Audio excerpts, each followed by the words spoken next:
Welcome back to this first episode of Season 4 of 7 Minutes with your spunky, lovable, always present, intelligent, best hosts ever.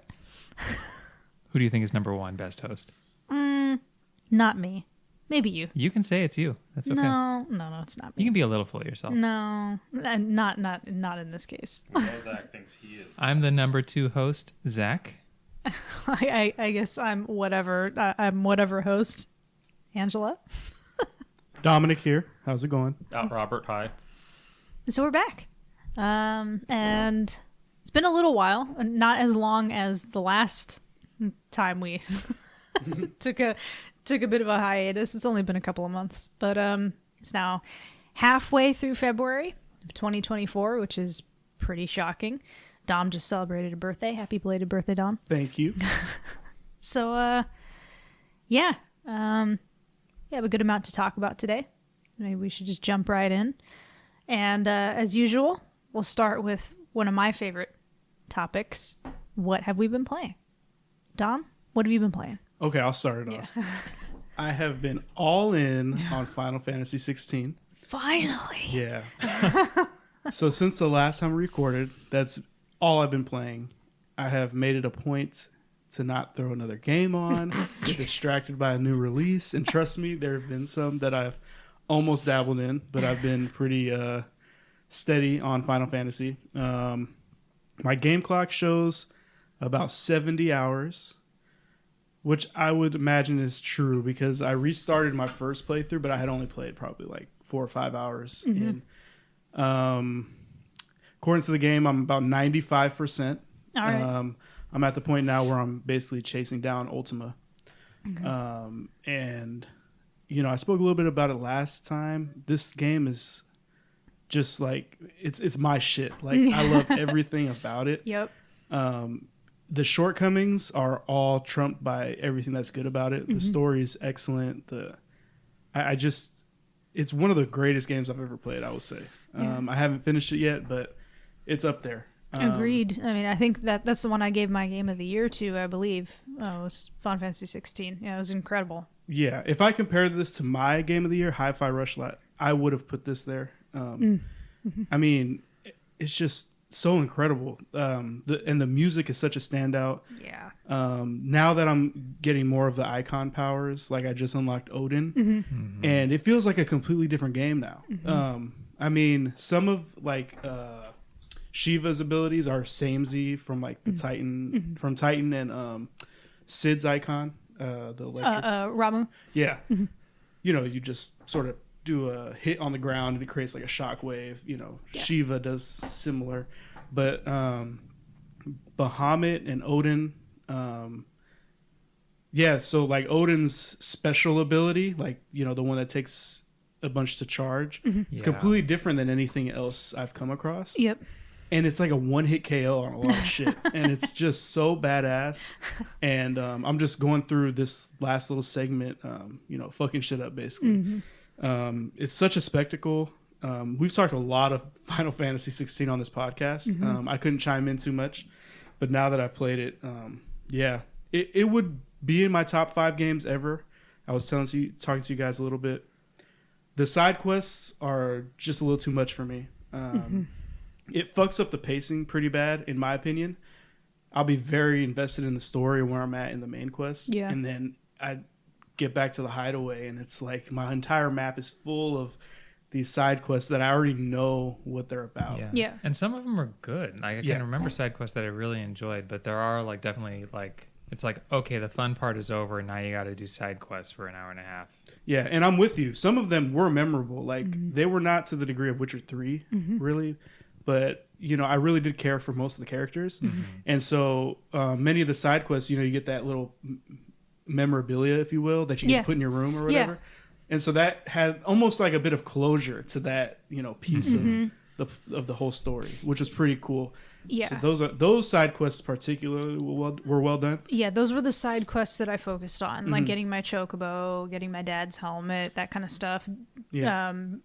Going on dates essentially with Jill, the Torgal one, all that stuff. Yeah. But the other side quests, I hardly spent any time, if any time at all, just because you're more streamlined. I was more streamlined because the couple of random side quests I did do, I agreed with you. I was like, these aren't particularly interesting, and they do mess with the pacing. And I was just so invested in the regular main story that I was like, this is all I want to do. I just want to do the game. But if you have already been keeping up with the side quests, it's definitely worth doing like all the last round of them. Oh yeah, like those are like the best ones. I've done every side quest up until this point. Some of them are just like, oh my god, get me through this. Yeah. I don't skip the writing, but I damn near want to at some point. But I've developed a new apple. I'm like, okay, that's yeah, good for exactly. But like the one where the smith made you that the final sword. That side quest was pretty cool when he met his friend, or not his friend, his enemy, and then they end up working together In that the village that he came from. Yeah. Little shit like that's pretty cool. Yeah, and that I was think cool. it rounds it out well. However, I'm not gonna stop saving the world. Yeah. To go, like he said, help this person with their apple problem. Yeah. That's where the pacing's kind of fucked up. And then also certain gameplay elements, we've talked about this, the combo system could be a lot better. But yeah, it's dope. I'm almost there. Yeah. And since I'm so close, I did go ahead and purchase my next games I'm going to play. Persona 3. Okay. That's the one I'm going to focus on next. Okay. And then aside from Final Fantasy, I'm playing Mario versus Donkey Kong. That's mainly with Isaac because we're playing co-op. Oh yeah. Cool thing about that game is the co-op is just straight up co-op. Yeah. It's not like in Bowser's Fury, for example. I'll tell Isaac, yeah, it's 2-player, we'll play. And all he is Bowser Jr. just, with the paintbrush. That's the co-op aspect. Yeah. This one is you're both controlling a character, you have the same moveset, and you can both finish the level. Either one of you can do it. Okay. Which is really cool. That's my preference for a co-op style game. That is pretty cool. So yeah, that's pretty fun. But yeah. All right. Well, Robert, what have you been playing? Well, not a lot. I've been busy with health stuff.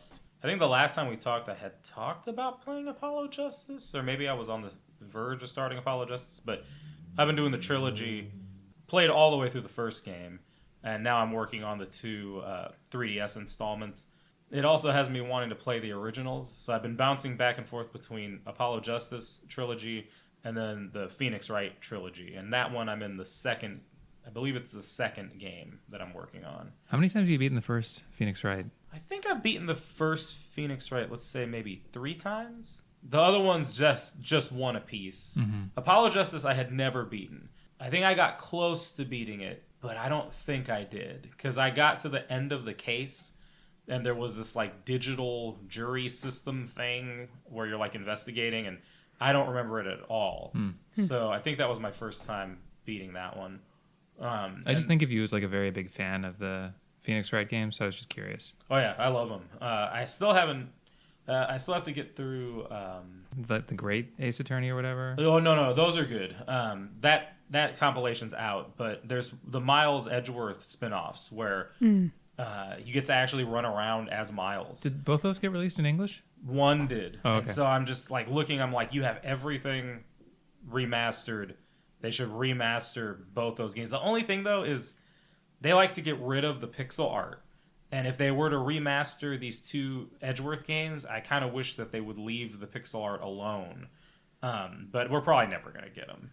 I think there's a fan translation for the second Edgeworth game. If you ever, I'm sure, yeah. Just putting that out there.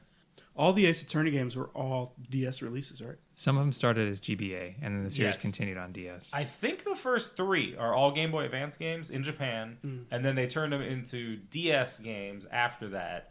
And if you play the first one, the very last case is exclusive to the DS. It's the only one that uses any kind of touch control gimmicks because they made it specifically for the handheld. And then Apollo Justice was on DS, but then the last 2 were 3DS. And I think actually even the Great Attorney ones, the ones that are in the past, those are also 3DS games that got remastered for Switch. And then the Miles Edgeworth ones are DS. So And I've been kind of entrenched in that, just slowly getting through them. I fired up, what's it called? I think it's Ogre Battle. I forgot I had bought a copy on PS5. I have... Wait, Ogre Battle? Tactics Ogre? Tactics Ogre, that's what I meant. Oh, okay. I found Tactics Ogre, I guess it was on sale or something. I just remember I bought it because I felt like I wasn't going to find it again if I didn't.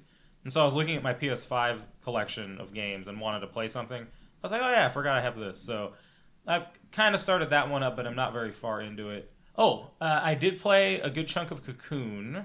Oh, nice. Cocoon is really good. I was demoing it to my students at the college, the game design class that I teach. Mm-hmm. It was funny because I brought in my Series S. There's an Ethernet cable in the classroom that I was able to snap into the back of the S. So I downloaded some stuff instantly because the internet at the college is really good. So I downloaded Limbo, Inside, and I already had Cocoon on there. And so I was shocked because my students didn't know Inside and they didn't know Limbo. Limbo, especially, I was just like, man, how do you not know Limbo? And then I looked and realized it's already, I think it's at least a 10-year-old game at this point because it was 360. Mm-hmm. So I showed him those two and was just kind of describing some of the gameplay stuff. But then I had one of the students sit and actually play Cocoon. And we were just talking about some of the design choices and like there's no dialogue, everything's just driven by visuals. Very, very fun and well made. If no one's played Cocoon, it's not the same developer, it's not Playdead, but it's an expat of Playdead. It's a former designer. So this is the one that you were highly recommending we play, right? It was an honorable mention on my Game of the Year. Yeah. Sorry, you I meant Dom. I was pointing to Dom. Pretty good so far. What did they think of it? Did they like it? Yeah, they liked it. My student, it was funny, he got all the way to the point that I was at, just sitting there and playing during class. I think that's it. I have mostly things that are on my radar that I want to play. Like, I have Hi-Fi Rush downloaded. By the time I get to playing it, they'll probably announce it for Switch. I think they already did, didn't they? No, not Switch and officially. PS5? No, they've data mined it, and they have found T-shirts that suggest it's going to be on PS5 and Switch, but they have still not said it. Even you know it's going to run better on Xbox and PS5. Oh yeah, I'm sure. Well, and that's for like a rhythm action game, right? Don't subject yourself to playing it on Switch. But the thing is, when you're playing handheld mode, you don't have to worry about latency at least. That's true. So it's all going to be super. Yeah, I'm sure the it'll response be will be fine. It might be the frames might fuck up. I have it on my X at home, so that'll be the optimal way to play it. So I have Hi-Fi Rush that I want to play. I still haven't booted up the new Forza. What is it? Forza Motorsport. Yeah, whatever. I don't think they put a number on it. Right? The most recent one, Maybe I have a reboot. not booted it up yet, and I want to play that too. Oh, sorry. One last thing. One of the game design students found a box at his house that had his Vita and his PSP. And so he was talking to me about, I found these. I haven't seen them in years. And he was wanting game recommendations. So I charged up my Vita and was looking at all the games I have. And so that was also fun, just like kind of looking at the Vita library and how many like great games are on that system. Anyway, that's where I'm at for what I've been playing. I've been hopping around for a lot of different things. I don't know if the last time we recorded, I mentioned that I had finally finished RE4, the RE4 remake. Like I had gotten I had hardly played anything at all. You were at the very end. Okay. But you were comfortable putting in your top 5. Yeah. Okay. Point, there we go. So I beat it. And man, there were some parts that were extremely difficult for me. There's like that last fight with Salazar was unreal in terms of just making me incredibly angry. But it was super fun. Salazar and Sadler both pissed you off. Yeah. Oh, yeah. I think Salazar made me angrier, but Sadler was also just had some just kind of annoying mechanics. But so I don't forget, since you're on that topic. So in the OG version, the battle. I get them mixed up. Sadler and then the other guy, Salazar. Salazar. Yeah. Remember, it was on the boat and you could use the rocket launcher. Yeah. So, which fight do you prefer? You mean in the remake? Which fight do I prefer? No. Oh, you mean of the original? Yeah, the boat fight with him, or in the Yes, in the original, in the Salazar, mansion, like or whatever. Salazar's stuck to the wall in the original. Yeah. I think I'm thinking of something else. The thing that's in the ocean. The boat fight is like pretty similar in both versions. That's against Del Lago. It's like a giant salamander. The thing where you're getting dragged along. Yeah, and you like throw harpoons at it. Yeah. right? No. Right. And the Salazar is at the end of like the 4th of the game's 5 chapters in the original. He's like the little munchkin. Yeah. Right. And he like gets he turns into this like giant like quasi stationary plant thing with like a big neck and head. Plant. And like you shoot the head enough and like this kind of like flower opens up to reveal Salazar inside. So that's the original version of Salazar, and then the new version of Salazar, he's just like flying around at you, vomiting mansion, acid. multi-level arena. Yeah. He's like spitting out acid at you. Yeah. So you're asking which do I prefer, the old Salazar, or the new Salazar? Yeah, because I feel like that fight was way different. It was way different because I didn't remember a lot of the original Salazar fight. I just remembered it was not the same. I was like, I don't remember all of this like running around in the acid and stuff. Man, it's been so long, but I might say I prefer the older one because this newer one just made me so angry. It was the acid that was frustrating me. Like, it's a dark environment, and the balls of acid that are on the ground, I mean, it's by design. It's supposed to trip you up. You're supposed to not notice it until the last second and be like, oh shit, and then you're hit by acid. It just got a little frustrating. And like, he's moving so fast, and so you're constantly having to run and avoid him, and it just kind of got to the point where I was done with that fight. Like, it overstayed its welcome a little bit. And I was just like, Agreed. I like that in the original, Salazar is more stationary. Like, it's a different feel than the other bosses. When you're fighting the village chief, when you're fighting Krauser, when you're fighting Sadler, there's a lot more like running around and repositioning the arena. And Salazar, it's more like, if you can snipe well, this is going to be a very quick fight. And if not, sorry. Yeah. Salazar's the little Napoleon guy, right? Yeah. Okay. Yeah, so aside from that fight, like the last couple fights, it was a really good game. It was terrifying. And it was good that it was terrifying because immediately after that, I played Days Gone. And so Days Gone, I had played a couple of times since it came out, both times on the PS4, but I never beat it. I got very close to beating it the first time. The second time, I just kind of abandoned it kind of early on. This time, I was like, you know what? I'm finally going to beat this game. And it was a night and day experience between the first time I played that game and then when I played it on the PS5. I wasn't anywhere near as scared, and it was because RE4 was so terrifying. It numbed you. Yeah, it did. And I was like, man, this is like, child's play compared to how scary RE4 was. Like that one room in RE4 where there's the where they call it the regenerators, and they're in the body bags, and you're having to crawl around them, and if you have the scope, which you should, you can look into the bag. You can kind of cheat a little bit and see which bag has a live one. Yeah. But if you want to give yourself a challenge, don't.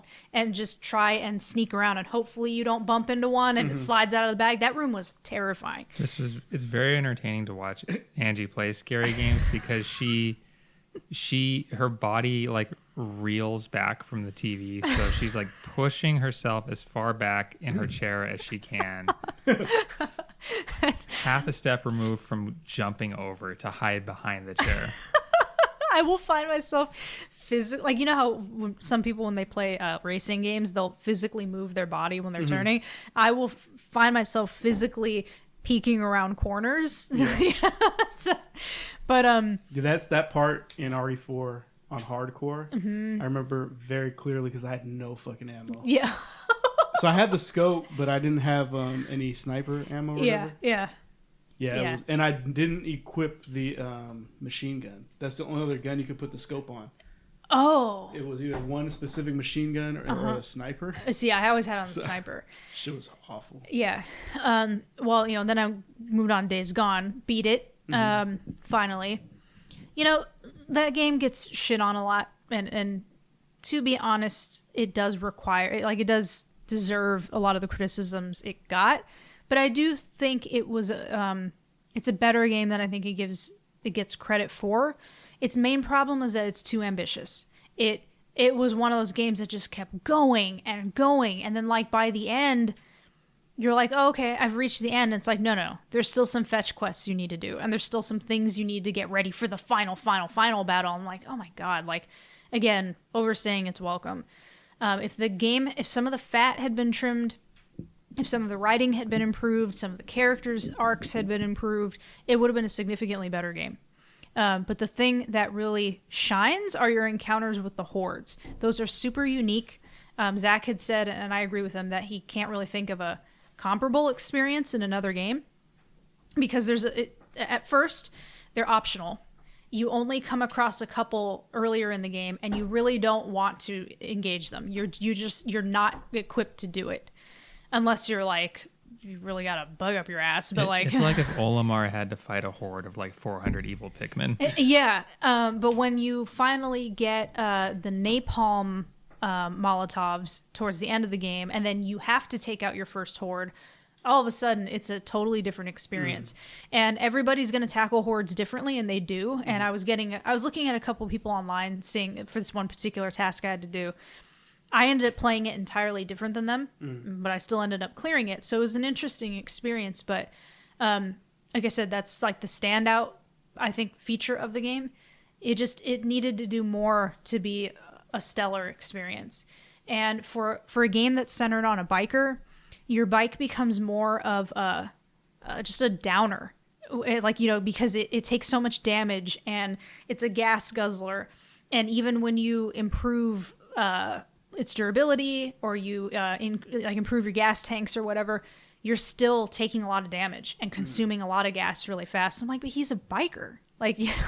And there's a reason why you have a piece of shit at the start of the game instead of your good bike. I don't feel like you got a good enough bike even at the end of all of your upgrades and stuff. So that was a little disappointing. But it was ultimately, it was fun. It was fun to play. I would not have sat through that whole experience if I didn't find it fun to some degree. I just... Did either you or anybody at the table ever play Dead Rising or any of them? No. Mm-mm. So that's, I think, all about zombie hordes. I'm just curious if it's like to that degree. Yeah, I don't know. And that's actually a good, if there are hordes, it's a good comparison. Do you know how many zombies were in that final sawmill horde? Oh my God. Yeah. Okay. So Zach's referring to... It's the largest horde in Days Gone. I could tell it was the largest horde. One, because they kind of position it that way in some of the conversations you have in game, and two, I unlocked this ability that I almost called him Joel because this game takes a lot of it does take a lot of inspiration from The Last of Us. Deacon, good old Deke. I unlocked an ability that Deacon can, if you press R3 or whatever, he can see enemy outlines, like in The Last of Us. And the sawmill is the last horde that you have to do in-game. And, God, there had to have been, I'm going to guess, maybe 300? Like, maybe 300 or 400, freakers in that horde. It was massive. And, this was frustrating because, obviously, the game is about foraging for supplies. I never really felt like I was short supplies, short ammo. But for the consumables, the stuff that you have to craft, you do eventually start to run low on stuff. And so they want you to take out this gigantic horde, but it's I only have so many supplies for so many Molotovs. And I was never really maxed out on every single type of consumable. Mm-hmm. So thankfully they were merciful and you could come back. And so it would maintain your progress for clearing out that horde. I was worried that if I died or if I came back, freakers were gonna eventually. Which would suck if you actually had to spend resources in order to do that. Right. It would be actually a near impossible task, but they had enough foresight to realize nobody's gonna find that fun. Yeah. So finished that game, and then I moved on to the Uncharted series, which I had played a little bit of 2 on Robert's PS3 years ago. Never really went beyond that though. So I beat 1 and I beat 2. I was playing the Nathan Drake collection, also on the PS5. Also, one last thing about Days Gone, the graphical upgrade that it gets being played on a PS5 is shocking because there's no PS5 version. It's just play the PS4 version on the PS5 and it gets this boost. Mm-hmm.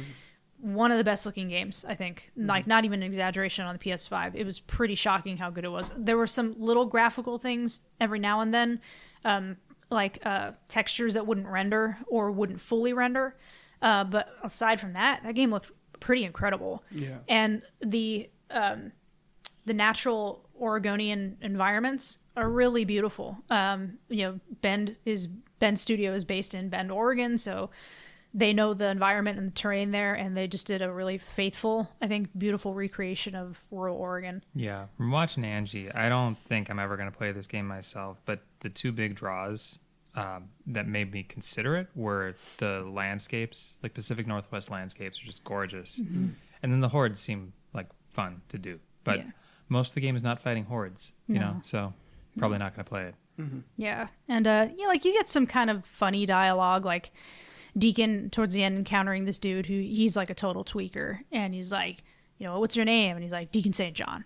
Like, Deacon St. John, that's a fucking name. You know, what are you, like, son of a preacher man? Mm-hmm. And he's like, no. And so, like, just like these funny characters, you know, or like, you know, Mark Copeland, don't believe the lies. Mm-hmm. Like, some good characters, but other characters you're supposed to care about where it's just like, I don't care about any of you. All of you are these miserable, like, hateful, spiteful, mean-spirited people, and I don't really know why Ben thought I was supposed to care about them. Yeah. Uncharted, first game, clunky, not very fun to play, some issues with story, no chemistry at all between Elena and Drake, and I don't understand why she is his love interest. How dare you? Sorry, like, I didn't understand why. Are they just super sarcastic to one another? Like, yeah, they're all just always like quipping and like, you know, it's like, is this supposed to be love? You never get a sense of love or affection. It's just like one of those couples that like that's how they are to each other, and that's how they are in public. And all you can do is assume that behind closed doors is when you guys show each other love, because otherwise all you do is just bicker and quip, and I'm not sure why that's supposed to communicate affection. I don't have a problem with their dynamic per se, but I do agree that, like, I don't think the chemistry is really there. No. I mean, she starts off as just a tag along. Like, he just owes her essentially, like, it's like a contractual obligation, but even when, you know, she's more entrenched in the journey, there's just no chemistry. And so when they're forced together at the end of the first game, I'm like, why? Like, I don't even get this romance. And other issues with the writing, an over-reliance on Nazis. Like, it's like with these games, like, oh, you know, is there going to be some Nazi connection? Oh, yep, of course, because Nazis big bad, and that's an easy, low-hanging fruit. And it's like not the best writing. The second game is night and day compared to the first. Like, in 2 years, Naughty Dog just did a 180, and the second game, I can see why it gets called the best game of the series, even after only having completed 1 and 2. But ultimately, I just don't think I'm going to continue on with the series. I just don't really find most of the writing to make a lot of sense. I just don't really connect with a lot of the characters. I just don't find them very interesting. I find them very, like, shallow, MCU-esque type characters that I was just like, I don't really like you very much. Drake's all right, but everybody else was just like, In terms of the pacing, it looked like you were enjoying the second game quite a lot at first, and you just kind of like ended up over it. Like, I'm ready for this to be over. Yeah. I'm over fighting like arena wave versus arena wave of enemies. I just want to get to the end. Yeah, there were just so that was exactly also my experience with the first, but it was worse in the second because it felt like the second was longer. I think the second game is longer. And there are some incredible set pieces in these games. You know, Dom was talking about, you just mentioned, Dom, the spectacle of Final Fantasy 16. In Final Fantasy 16, it never felt like it was just spectacle with no purpose. Like, I'm not going to skip ahead. Wait, actually, has he fought? Have you? He fought Odin. Who came before Odin? I just want to be Bahamut. Okay, good. I'm glad you. Okay, so I didn't want to ruin that. The spectacle of the Bahamut fight was insane, right? But you are engaging in a boss fight while that spectacle is happening. It didn't have to be that way, but like, I also understood why. Like, Bahamut is this, like, he's a god, you know, he's an icon.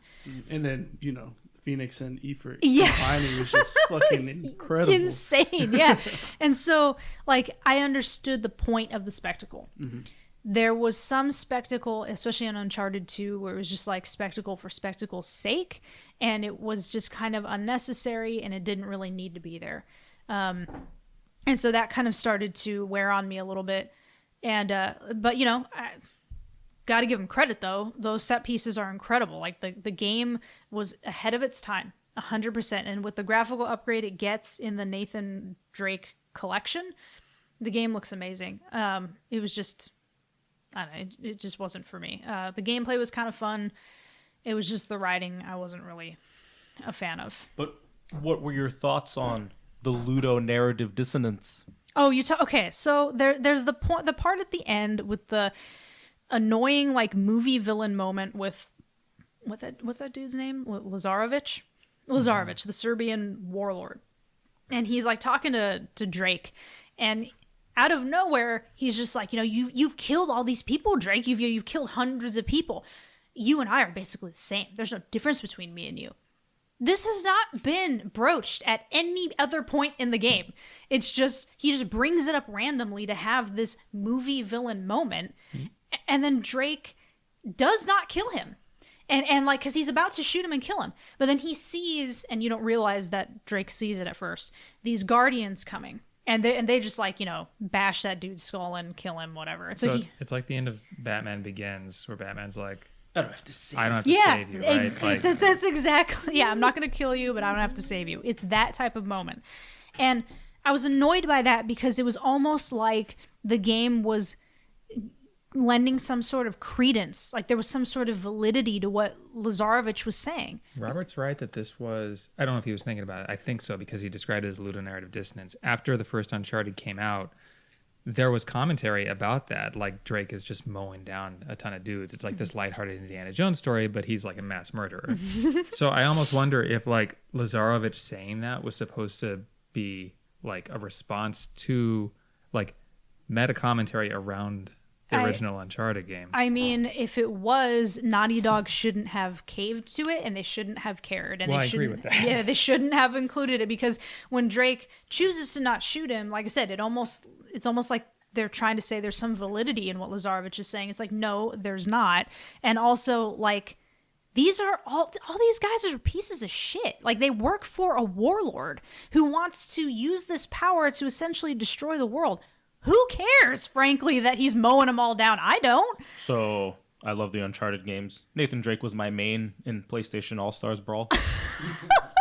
Self-disqualifying that you have a main in PlayStation All-Stars Brawl. I heard 4 is really good, too. Yeah, so, I You heard should that. do 3 and 4. So, Yeah. the Ludo narrative dissonance thing, I think we've talked about this before. We have. So, just refresher. It basically means your actions in the game don't mesh with the story the game is telling. So, like, to Zach's point, like, Drake's mowing down all these guys. But I especially noticed this after playing The Last of Us, because The Last of Us has the zombie creatures that you fight, the clickers or whatever, but it feels a little more restrained, whereas Uncharted, like, you will be going through like waves of dudes. And the Indiana Jones comparison, Harrison Ford obviously kills a few people in those movies to survive, but it's nowhere near the volume. And if you think about it, it's like, well, in terms of gameplay, the volume is probably high to accommodate, like, you're enjoying the shooting mechanics, because that's why they're in the game. You like shooting stuff. And you want those periods to go on. Whereas if it was a real gunfight, he'd kill like maybe 1 or 2 guys and then it would be over. So in order to keep that part of the gameplay fun and engaging, you have to make it last a while. Yeah, the body count that Drake has, he either has to be a total psychopath or he should have like John Rambo level PTSD. Yeah. Exactly. Like, it's just so many people. And so when you stop and think about it in Uncharted, you start to see the dissonance. You see the disconnect. And you're just kind of like, oh, that is a little bizarre when you think about it. Now, you can contextualize it as like, well, he is killing all those people, but maybe what you should be interpreting it as is it's just representing a battle. So, like, it's over the top for the sake of gameplay, but if it was happening within the true confines of the story that's set, which tries to be grounded and realistic, for the most part, maybe it really is just representative of killing a couple guys. Well, but for the gameplay experience, it's multiple. But it's just so ridiculous. Well, it's funny because going back to Days Gone for a second, one thing that I thought was actually interesting about that game's writing, and I think it did kind of well, but also didn't do well, is that they're clearly trying to explore the question of PTSD. Like these people have been living in, you know, what's called the shit, you know, just the world outside of their the safety of their camps, and they've been living in the zombie apocalypse for 2 years. And so Deacon has these moments where he's like talking to himself, and like when he goes to the Marauder camps, and he's like, he's a fucking bastard, nothing but rapists and murderers, can't let a single one of them free. You know, Yeah, this is more than moments. This is Deacon. Yeah, or when he's like a lot of self-talk. Yeah, when you're on your bike, and that's always when the latest episode of Radio Free Oregon comes on, and Cope, is talking. You know, he's a libertarian, and so he's very anti-government and distrustful of the government, and quite frankly, has every reason to be at this point because he'd be happy, right? Like they're the reason. The government's the reason why this happened. But like also like no, I mean like Copeland should be very happy if he's anti-government because like. There's no government presence anywhere around him. Right. But like, you know, Deacon has some issues with Copeland's libertarian views. And so Cope will do his whole episode and then he signs off. And then Deacon, he's always yelling because he's on his bike. But it's actually funny if you get off your bike and he's just walking around yelling. Because like it's like he's just walking around yelling to himself, like he's still yelling over the sounds of his bike. Every time Copeland has a podcast, like Deacon has to deliver like the State of the Union response to Copeland's podcast. Oh yeah, Cope. Well, I don't know if you noticed that the price of gas lately, it's pretty low. This is talking to himself. Though. Yeah, it's talking to himself. This is not like a call-in. Yeah, and so, a call-in. Yeah. And we have Deacon St. John on. But yeah, so it's I get where they were going with it. I thought it was an interesting concept. I just don't think they did it very well. But yeah, but because Deacon is also mowing down dozens, actually hundreds of dudes between the Rippers and the Marauders, not even counting the Freaks, which is its own thing. The Rippers and the Marauders, which are still humans. They're still regular people, even if the Rippers are kind of like psycho. He's just killing them all. And he's been doing this for 2 years. So like they did kind of explore like what would a zombie apocalypse and killing a bunch of people do to you? And you have characters that talk about this. They say, we've all done things. I think there's even a chapter called We've All Done Things. So yeah, I mean, like it's fine to tackle that issue, but at the same time also it's like video games are escapism. Like I don't need Nathan Drake to have some deep talk within himself about, you know, his struggle with killing and mowing down hundreds of dudes between both games. It's fine. Like it is what it is. So yeah, anyway, that's what I've been playing. And yeah. So what are you playing, Zach? Yeah, a fair bit. I'll condense some of this. I did finish Blasphemous 2. Got it in right under the wire around like 11:45 p.m. on December 31st. Got that wrapped up on Switch while hanging around waiting for the ball to drop on New Year's. I think the original Blasphemous is better after taking the whole thing in. I am more excited by the idea of, you might remember when I talked about Blasphemous, I talked about going through, they have like these New Game Plus systems where you can choose a burden, and if you beat New Game Plus with that burden, then you get like a new perk that you get to take into further New Game Plus cycles. So I'd done like the New Game Plus with, I don't remember what it was called, but basically my sword attacks were only half as powerful, but my magic was stronger. I think maybe the mana regenerated or something. So it was like a much more caster focused playstyle. Now that I've done that, if I do another Blasphemous 1 playthrough, I'll have the mana magic perks, but not have the half strength sword hits. So that's cool, right? And that's more appealing to me than trying to get like the secret ending of Blasphemous 2. I do think Blasphemous 2 is like solid, but yeah, even compared to like, even just looking at Blasphemous 1, I don't think Blasphemous 2 really stands out. It feels more like a regular Metroidvania and less like some weird retro Castlevania thing that is structured like a Metroidvania.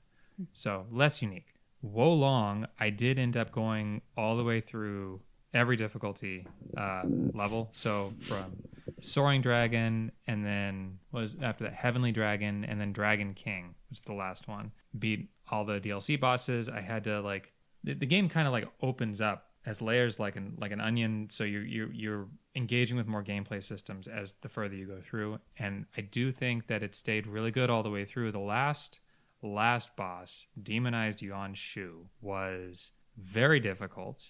It was one of those bosses where I definitely had to go to YouTube and try and understand what people who were successful at fighting the boss were doing. In some cases, it's just they were playing multiplayer. I played this whole thing without multiplayer. I don't even have like PS Plus or whatever. But also like, yeah, I got tips from YouTube and tried to internalize those. I did have to do a little bit of grinding, which I don't love. Got a slightly stronger weapon. And it's just like every boss fight in Wolong all the way through to the end on the final difficulty was super satisfying to learn, iterate on, and finally beat. I loved the entirety of my experience with that game, so much so that after Wolong, I just wanted more Wolong and was done with Wolong. So I took the plunge on Stranger of Paradise Final Fantasy Origin. Was that no good? Which was Team Ninja's previous game, right? But based on like Final Fantasy fandom instead of based on like Three Kingdoms fandom. It was great, honestly. I loved Stranger of Paradise so much. The gameplay systems in Stranger of Paradise are great. I have a hard time trying to rate them versus Wolong, but it's also like a very good set of bosses. The stages I think are better in Stranger of Paradise. It's more linear. Stranger of Paradise honestly kind of feels like at some level you can say every character action game is kind of like this, like Devil May Cry, Bayonetta, whatever. You can think of them as like heirs to games like Final Fight that just like kind of like add more to that template.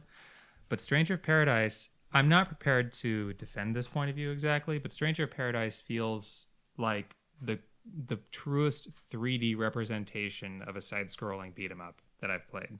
And some of that is like there's like more, it's got kind of like classic God of War style grapple finishers for enemies, and your positioning is really like more important relative to enemies. I feel like in like Devil May Cry, it's more about like your button combinations and things like that. And Stranger of Paradise is more about like how you're positioning your character relative to enemies and kind of like managing that, because you have these vulnerability states and these invincibility states and deciding how to space things out to take advantage of that. One of the things that really is exceptional about Stranger of Paradise is the way it uses Final Fantasy jobs. There's something like 30 different jobs in the game, like classic Final Fantasy jobs like Paladin, Ninja, Dragoon, Summoner, etc. And some of those jobs play pretty similarly to each other. So like, for example, Ninja doesn't feel that different from Thief versus Assassin versus Duelist. Those are all different jobs. They all probably primarily use knives, although you have some different weapon selections. Similarly, Dragoon and Lancer have some similarities. So it's not like everything is like completely unique, but every type of weapon, there's like 10 different weapons in the game, has a totally different moveset. And the jobs all have enough unique perks about them that make them substantially different. So like I tried out every job in the game, but spent most of my time playing with Dragoon. And so I had this like very powerful gap closer ability, and that affected, like in the context of a beat 'em up where positioning management is so important, that it sometimes felt like really my trump card. Like some things were a lot easier because of that, and it was a lot of fun to like deal with that positioning throughout the boss fights and stages too. And then as the game opens up further, you also can do like, it's a Final Fantasy job system, so you're combining different jobs. I was using Ninja as my main sub job, which gave me like evasive powers that I wouldn't have otherwise had. And then you start like layering on weird systems where like based on the specifics of the equipment you have equipped, you end up inheriting some passive bonuses from other jobs also. So you can think about like, okay, I want to gear out my Dragoon with these Dark Knight bonuses and these Monk bonuses and these Sage bonuses, and like you're getting like extra damage when you're at low HP, or it's harder to break your guard, or these different perks like that. But they tend to feel, not in the original playthrough, but Stranger Paradise, like Wolong, has a series of different difficulty levels. And once you get to like the New Game Plus levels in Stranger Paradise, those bonuses feel really meaty. And then by the time you get to like the fourth difficulty, those bonuses become mandatory. So like the game ends up becoming grindier at that point, which I didn't love, but I liked the combat enough to stick with it. I thought the original playthrough, the second playthrough on Chaos difficulty, and the third playthrough on Bahamut difficulty were all exceptional. And at that point, I think I liked Stranger Paradise even more than Wolong.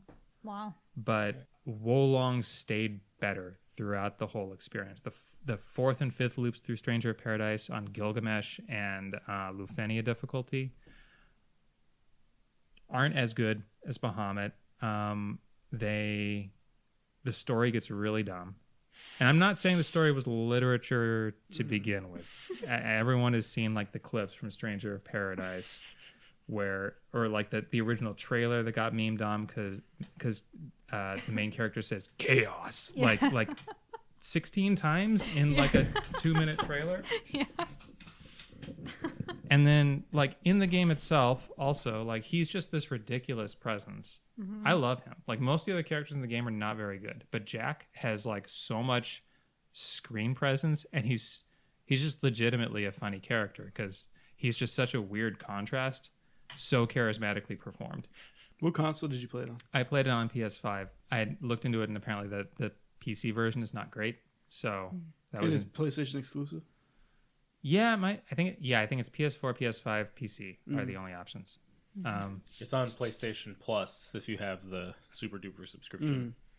Yeah, I think it's a good candidate for like trying out on PS Plus because it's like you're either gonna just like play through the story and be satisfied, or you're gonna get really into it and go through the whole thing.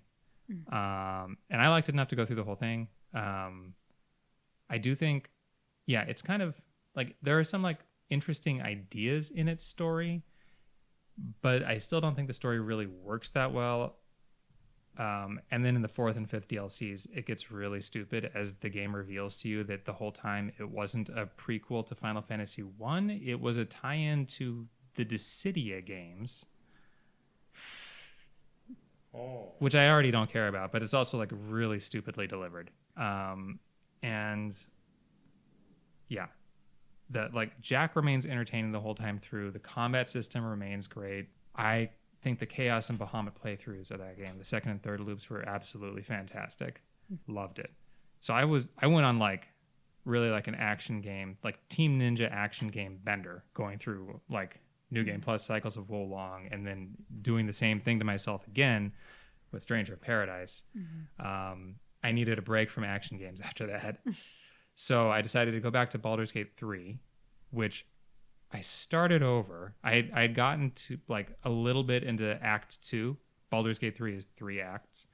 I got a little way into Act 2 back when I played in like August or September or whatever. I decided to start over. It went quicker this time. I'm now back in Act 2, farther than I was originally. I like the game, and I definitely like it more than Divinity Original Sin 2 from the same developer, Larian. But I found myself kind of wistful for older Dungeons and Dragons rule sets, which I've also played in video game form a lot. And so I ended up starting up. So this, Baldur's Gate 3 is based on 5th edition D&D. The two other D&D versions that have had a lot of video games made that use them are 2nd edition and 3rd edition. I started up a game of Pathfinder Kingmaker. Pathfinder uses a modified version of the 3rd edition rule set. And I also started up a game. These are both replays for me. A replay of Baldur's Gate 1. And I'm still nominally working on all 3 of these games. So I'm simultaneously playing 3 CRPGs, which is the dumbest idea. Like these are such sprawling games. These all use different rule sets also. I'm putting most of my time right now into the original Baldur's Gate, which I'm doing an Evil Party playthrough for the first time, which is actually kind of interesting because like there's not that much like story difference in Baldur's Gate 1 between like a good guy playthrough and an evil guy playthrough, but the game has these reputation systems that you have to manage. Like previously when I played as like a good guy, I just had like good guy companions in my party and they were just happy all the time.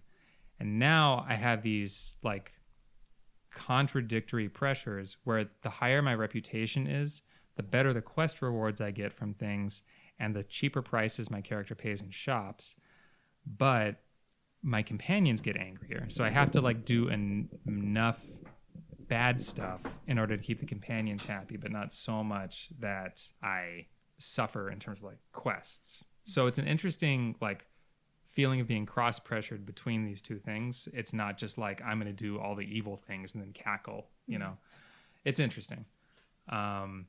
It's encouraged me to do like a very different party composition, so it's a much more magic user heavy composition than the first time I played the game. Just because the two best evil companions are both mages, so I'm like, well, I guess I'll take both of them then. Yeah, so I'm most of the way through Baldur's Gate 1, and then I don't know, like there's just so many CRPGs in the world, and they're all 1 million hours long, you know. So we'll see what happens with this whole batch of them. Yeah. Well, before we move on, I did forget I also played the Final Fantasy 16 DLC, the first set of DLC that's out, and I won't get into it for the sake of Dom. I don't want to ruin anything, but I'd say it's probably about 3 hours long, and it was really good. I'm definitely excited for the next batch that's coming out, or the next chapter rather that's coming out. And final thing, you can actually read a lot of our reviews, me and Zach and Dom. Robert has yet to join us, but on Backlogged, just kind of wanted to give a plug to that website. We've probably mentioned it before, but it's Backlogged, but it's LOGGD instead of LOGGED. But we're on there with all the other users, and you can log what games you've played, when you played them. You can write reviews, and it's just cool to just kind of keep track of what you've been playing throughout the year and basically forever, and to write those reviews even on stuff that you took years to get to, but now you're finally playing it. So I'll second that. It's good for it's also like my favorite way to track what games I'm interested in that are coming out or that have come out recently but I haven't picked up yet. Yeah. So I like it for managing that stuff. Also been writing some stuff for Nintendo Joe more lately, so that's been fun. And my review for Pokemon Concierge is up. So For what? Pokemon Concierge. Did you watch that on Netflix? Have you seen it at all? Or No. trailers? It's It's a tearjerker. Wait, so Yeah. Concierge, is that the one that's subbed only? Subtitles? they actually have an English dub. Don't watch the English dub. I saw a clip of it with the English dub, and it was not good. I think I know what you're talking about, though. I think we randomly came across it. Yeah, with Psyduck as Did you like it? It was amazing. It made me cry. Really? Yeah. Oh, wow. It's 4 episods, but it's an hour total. So it's only an hour of your that's not time. bad, Yeah, it's really, really good. Cool. But so moving on now to the coming year. It is already somehow mid-February, but we still have a lot of the year to go. And I don't think that this year of gaming is going to be quite as prolific as last year. Last year was a pretty high bar. But there's still a lot coming out. And so we'll just spend just a short moment here talking about what games we're looking forward to in the next year. I guess I'll start off since I'm probably less games than the rest of my co-hosts here. One of them already came out, Mario vs. Donkey Kong. I just haven't gotten it yet. That was just earlier this week. I remember playing Robert's copy of the Game Boy Advance original, and I remember I had a lot of fun with it when I was younger. So I'm excited to jump into the newer version. And Dom, you had mentioned that you've been playing that, right? Yeah, me and Isaac are playing it. Yeah. It's a blast. Yeah. It's really fun. We're early, though. Okay. I think we only did 2 worlds. Okay. So yeah, looking forward to that. And then Rise of the Ronin, and I think it's Showtime Peach is what it's called. Princess Peach Showtime. Those actually come out the same day in March. Probably more excited for Rise of the Ronin, but I wasn't sure what to think of Princess Peach Showtime when they first announced it and I saw the trailers. As they've been releasing more trailers and she's got all these cool costumes and stuff, I'm actually looking forward to it even more than I was. So. That's cool. Yeah, so there's that. And then Final Fantasy VII Rebirth. Definitely want to play wait that. long for that. I know. It feels like it's been forever, but it's already almost here, so that's cool. The deal, I don't know if it's going to come out this year. My guess is probably, but the second half of the DLC for Final Fantasy 16. Yeah, I don't know where I heard this, but I think it's only a few months from here. Yeah, I think it's the summer, right? I swear I thought I had heard it might be the summer, but that I'm definitely looking forward to. Did they announce what the cap is for it? Is it 3 parts or? I think it's just 2. Okay. I don't know if maybe they'll make a third, but only 2 have been announced. Because So. Final Fantasy 16. 15 had a bunch, right? Or am I tripping? Yeah, 15 had a bunch. 7 no, 5 or 6 different DLCs. Yeah. Okay. Yeah. I mean, I Yeah. guess depending on what happens in the next chapter, they'll decide. You have but an idea, yeah. Yeah. God, I want to finish the story so bad. I only have a little bit left. Just a little. You got to stick with it, Dom. It's, Oh, yeah, it's just so good. I went back to the hideaway though. Yeah. And I saw the what's it called? The board with the beasts. Oh, the hunt board. the hunt hunt board. board? Yeah. And all of a sudden there's like 6 new ones. I'm like, fuck, I Yeah. gotta go beat these things. Yeah, I focused on it. I actually cleared the hunt board, Nice, and it's yeah. it's worth your time. It's a lot of fun. Oh yeah, the Yeah. the S ranks were really fun. Yeah. Sorry to interrupt. No, it's all right. And I think the only other thing that I'm at least curious about, because I didn't play it on the 3DS, is the remaster. Yeah, the 3DS. The Luigi's Mansion 2. I never ended up playing that one. I played the first. I think I beat the first game on GameCube, and I beat the third game on the Switch, but I never played the second. I heard a lot that Luigi's Mansion 2 is super underrated. If not underrated, more like not as many people played it. Yeah. But it's still like a super solid game. It might have been Rob. Didn't you Well, like 2 a lot? 3 is my absolute favorite. Oh, It's probably 3. a Okay. top 5 or top 10 game of all time for me. 3 was good. 2 is very good, but the problem with 2 is I think it's hampered by a couple of things. One is that it desperately wants to hold your hand in ways that the first game never did. Yeah. It's like it's constantly interrupting itself to have EGAD tell you something like, "Oh, do this, do that," and so the bottom touch screen is like. So in the original game, he had his Game Boy Horror. In this one, I forget what it's called, but it's a modded Nintendo DS that Luigi has. And so the bottom screen actually will light up with like EGAD's face, showing you it's time for another call. So you're just constantly tapping it. But Yeah, I think I remember that. it's coupled with the fact that everything's episode based because it's portable. So it's like, oh, you go through a chunk of one of the areas, and then it pulls you back to EGAD. And it keeps doing that over and over. And like that can get annoying, but the worlds, the different mansions that you go into are so neat in terms of their visual design, and the gameplay is really well done. I think it's interesting because if you go from 2 to 3, you can just see that either they just learned from their own mistakes, or they were freed up a little bit, or I don't know what it was, but Next Level just completely does away with all the problems from the second game and the third one. It's just like there was hardly any interruptions. You're not constantly having your hand held. But Yeah. I still think that 2 is probably... I'm hoping it's going to be better. I hope they change some stuff. Yeah, that's what Yeah. I'm hoping for. And so that one I'm approaching not cautiously. Since I didn't play it, I'm And you love the first one, right? yeah, the first one was really good, and the third one was very fun.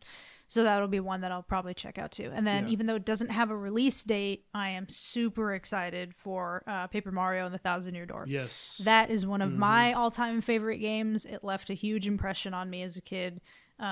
It still makes me laugh when I'll see some of the dialogue, and the writing was just so impressive. I can't wait to see that game in like full HD. Yeah. It looks so nice. I hope they don't do what they did to Mario RPG. Also, I don't know if I was playing Mario RPG the last time we filmed. Yeah, we okay. talked I beat that too. Yeah. That was another game that I played. Well, and this beat. one's more of a remaster than like a remake. Yeah. But hopefully they just do a port. Yeah, I You know, think they they'll don't go in and change some of the dialogue, because I know some of the dialogue they would change or they would never have written today, which is partly what makes it so funny. But yeah, I love that game, so I'm really looking forward to it. I'm positive they're going to change stuff. I'm already annoyed. They might. And just a quick side note about Mario RPG, that game was it was great. I went and did like the post game bosses. Yeah. They were hard. They're hard, yeah. The only thing I did not beat was the Culex post game fight. So I beat Culex, but you can fight Culex again. But this time he appears in like 3D, as opposed to like the 8-bit version of him. Okay. I couldn't do it.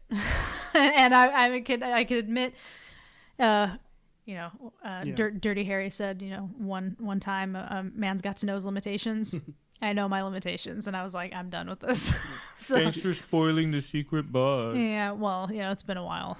That game's been out for a while now. So, When you I think, mentioned almost 30 years, right? well, the The Culex second Culex fight is new to this. No, game. I know. Yeah.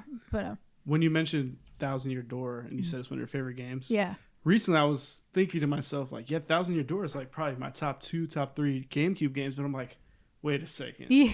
Then I'm going down the GameCube lineup, dude. Wind Waker, GameCube Twilight Princess. GameCube was amazing. It was had amazing. some crazy games. Yep. I think Thousand Year Door makes the top 10. But there's a lot of good games on that A system. lot of good games. I like to show off the HUD, the UI in Metroid Prime, the first one. Yeah. And just how like Samus's helmet, like it's perfectly giving you the vibe you're in her helmet, but it's also completely functional Yep. and is like perfectly mapped to the controller. I always love showing that off, and I was amazed because I did the remaster in class. I was showing the students that version, and I was asking them if any of them had played. The entire class, no one had played the game. I was just like, how have none of you played Metroid Prime? So it's like an essential. I remember on the GameCube version when you saw her reflection, I thought Yeah. that was like the coolest shit ever. It's back so then. cool. Yeah. Yeah. Well, that's all that I'm looking forward to in the coming year. Zach, what about you? What are you looking forward to? Yeah, Final Fantasy VII Rebirth is definitely on my list too. I really like the original, or maybe that's confusing. I really liked Remake, the first part of this redo. And I'm excited to see what this looks like in whatever kind of like semi-open world thing it has going on. I think the combo attack stuff they've shown off in the previews has looked really good. And definitely looking forward to that. Trying not to get overhyped for it, but I am looking forward to it. On the subject, You still haven't played the demo. I have still not played the demo. There's supposed to be a patch on the 21st. Oh yeah, because I played the demo, and I remember telling Zach I was a little disappointed with the visuals because it looks incredible on graphics mode. If you're prioritizing graphics, if you turn off graphics mode and go to performance mode, I was like, oh, this kind of looks a little worse than Remake. And I guess I was not the only one because they're going to release a patch to improve the visuals, because if you put it on, or rather if you leave it on graphics mode, it was very choppy. It was not a very smooth experience. So, Oh, speaking of which, I was going to mention this, what I've been playing, Final Fantasy 16. So it amazes me that during the fights, like if you're actually fighting, it is super smooth. Like no Yeah. matter what the hell's going on the screen. yeah, I It know. is like 60 locked. Like I can only remember a couple of moments where there was so much going on that started Yeah. to stutter a little bit. That was, like I said, only a couple of times. I mean, and then like you're doing crazy stuff. Like each icon move you do, especially the stronger ones that you're doing, they're obviously filled with the spectacle, right? Yeah. But like I would do Ramu's, where like Clive will do like, he'll throw a bolt and then he'll spin around and then throw a second bolt, and then I'd immediately follow that up with like, the big it was like Yeah. doing like the flames and he's growling Flames like of that. Rebirth. Yeah, and then Yeah. and then after that I'm doing what's his face, Titans, and there's this huge explosion of Exactly. earth, and smooth, It was butter smooth, smooth yeah. the entire time. And then, but the flip side of that, when you're just walking through the world, it's like super choppy. You'll like, see like the little like mini dragons in the Yeah. distance and their wings. You could see every movement. Right. Right. So it's just a trip. Like I'd rather have that, right? Have Yep. them really smooth on the action scenes where it matters. Yeah, I because just thought that's really cool. I hope it's similar, at least in Rebirth, because it looks so good. I did too. Because when I got to Nibelheim, and Cloud was walking around a hotel. That's when I first noticed the choppiness, and I was like, "This is strange. Like, why is this so choppy?" And then Zach was like, "You can change the mode." And I was like, "Oh, okay." And then I changed the mode, and I was like, yeah, I don't really." It's like it was better in terms of the choppiness, but then the game didn't look as good. Right. So it's like I don't even know which is worse. That was a fantastic demo, though, Zach. Did you get the have to hang of play the it. piano at any point? Kind of. Definitely not the first half of that song, but by the second half of the song, I kind of got it. You have to play the demo, Zach. It's so good. Yeah. You know, and I know. You know, you don't have my appreciation for Cloud and Sephiroth, and Well, it's only a week away, right? Yeah. Yeah. Well, it's like a week 2 and a weeks. half. Yeah. Yeah. It's look, part of it is it's my least favorite part of the original game, the Nibelheim flashback. Oh, really? Yeah. I think it's kind of like a pace killer. This is like you leave Midgar, like all of Midgar is like super well paced. You leave Midgar, you end up in Calm, and Cloud's like, let me tell you a story about how I know Sephiroth. Yeah, right? yeah. No, And I'm like thinking that about it. that Yeah, part I of the remember. game, it's like it's so long that multiple times during the story, Barrett's like, should we take a break? And then the game puts up like a save prompt because like it knows like it's been doing Yeah. this for so long. Damn, that Yeah. just reminds me how early in the freaking game that remake got to, because Yeah. right, because the part you're talking about is pretty early in the original, isn't Yeah. it? It's not that far in the No. game. Yeah. Yeah. Anyways, Yeah. Yeah. So look, I'm definitely looking forward to playing 7 Rebirth. I'm not in a rush to get through the demo. I'm trying not to get overhyped for the game, but definitely looking forward to it. In terms of being overhyped, I am most looking forward to Dragon's Dogma 2, just on the pedigree of the first game and it being like the same director producer. I thought that Dragon's Dogma had just it's so cool. I can't fully explain. is that another CRPG you're trying to put on your plate? No, It's different. Oh, okay. it's kind of like aesthetically similar to CRPGs because it's for a Japanese made fantasy game. It is like the most, like even more than Dark Souls, it is the most like Western influenced aesthetic. okay. Like you have got your stock D&D classes like they were pulled out of a 1985 tabletop adventure, wizard, fighter, rogue, right? Like just super basic stuff. And Dragon's Dogma has a couple things about it that are like completely unique and super good, even aside from the fact that it has some like Devil May Cry developer DNA in it, which means it feels really good to play. One of those things is the pawn system, which is like this really interesting approach to like asynchronous multiplayer and party-based combat with like Capcom, I think, realized that they couldn't make realistic seeming companions in this action game. So they were like, what if your companions are just like weird soulless golems in the lore? Like they're not real people. So they're kind of stupid. They're very funny. Like you're traveling with like 3 pawns, is what they're called.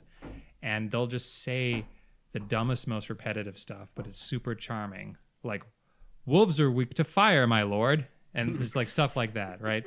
And there's some really interesting systems where you like have your own signature pawn that levels up with you.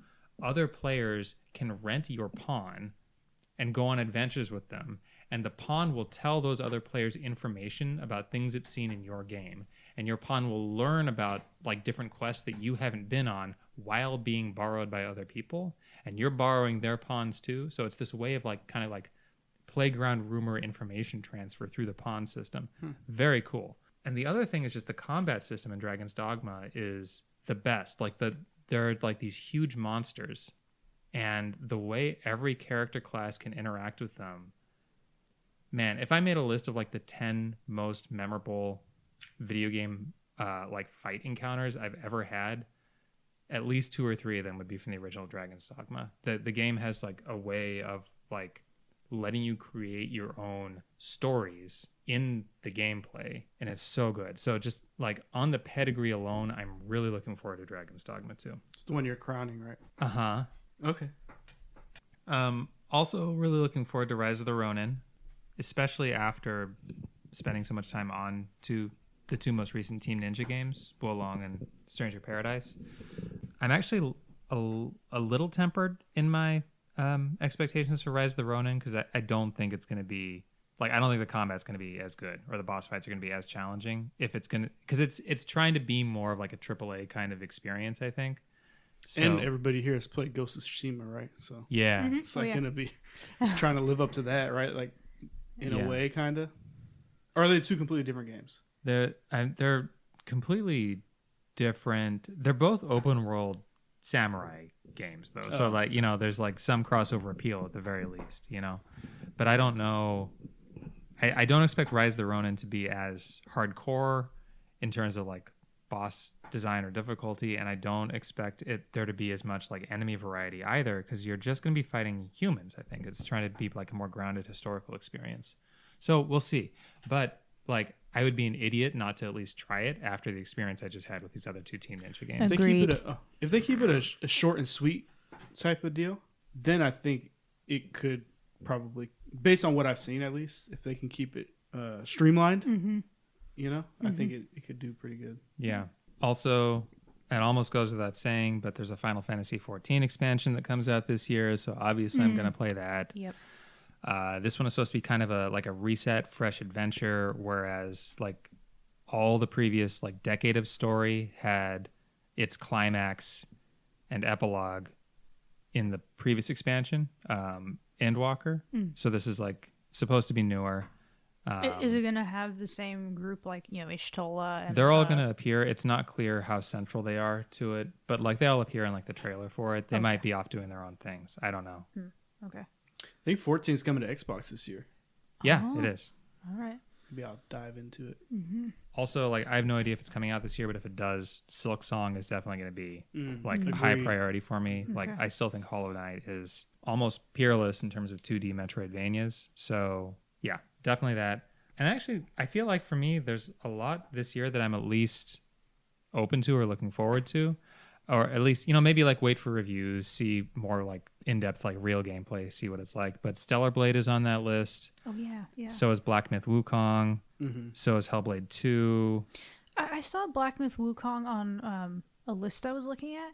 What kind of game is that? Who's developing it? I hadn't even heard of it. It looks like something between Souls-like and a character action game. It's by a Chinese developer that I don't know, and it's based on the Journey to the West mythos. Okay. Beyond that, I'm not really sure. Interesting looking character that you play as. Too. Yeah, yeah, the Monkey Man, right? Yeah.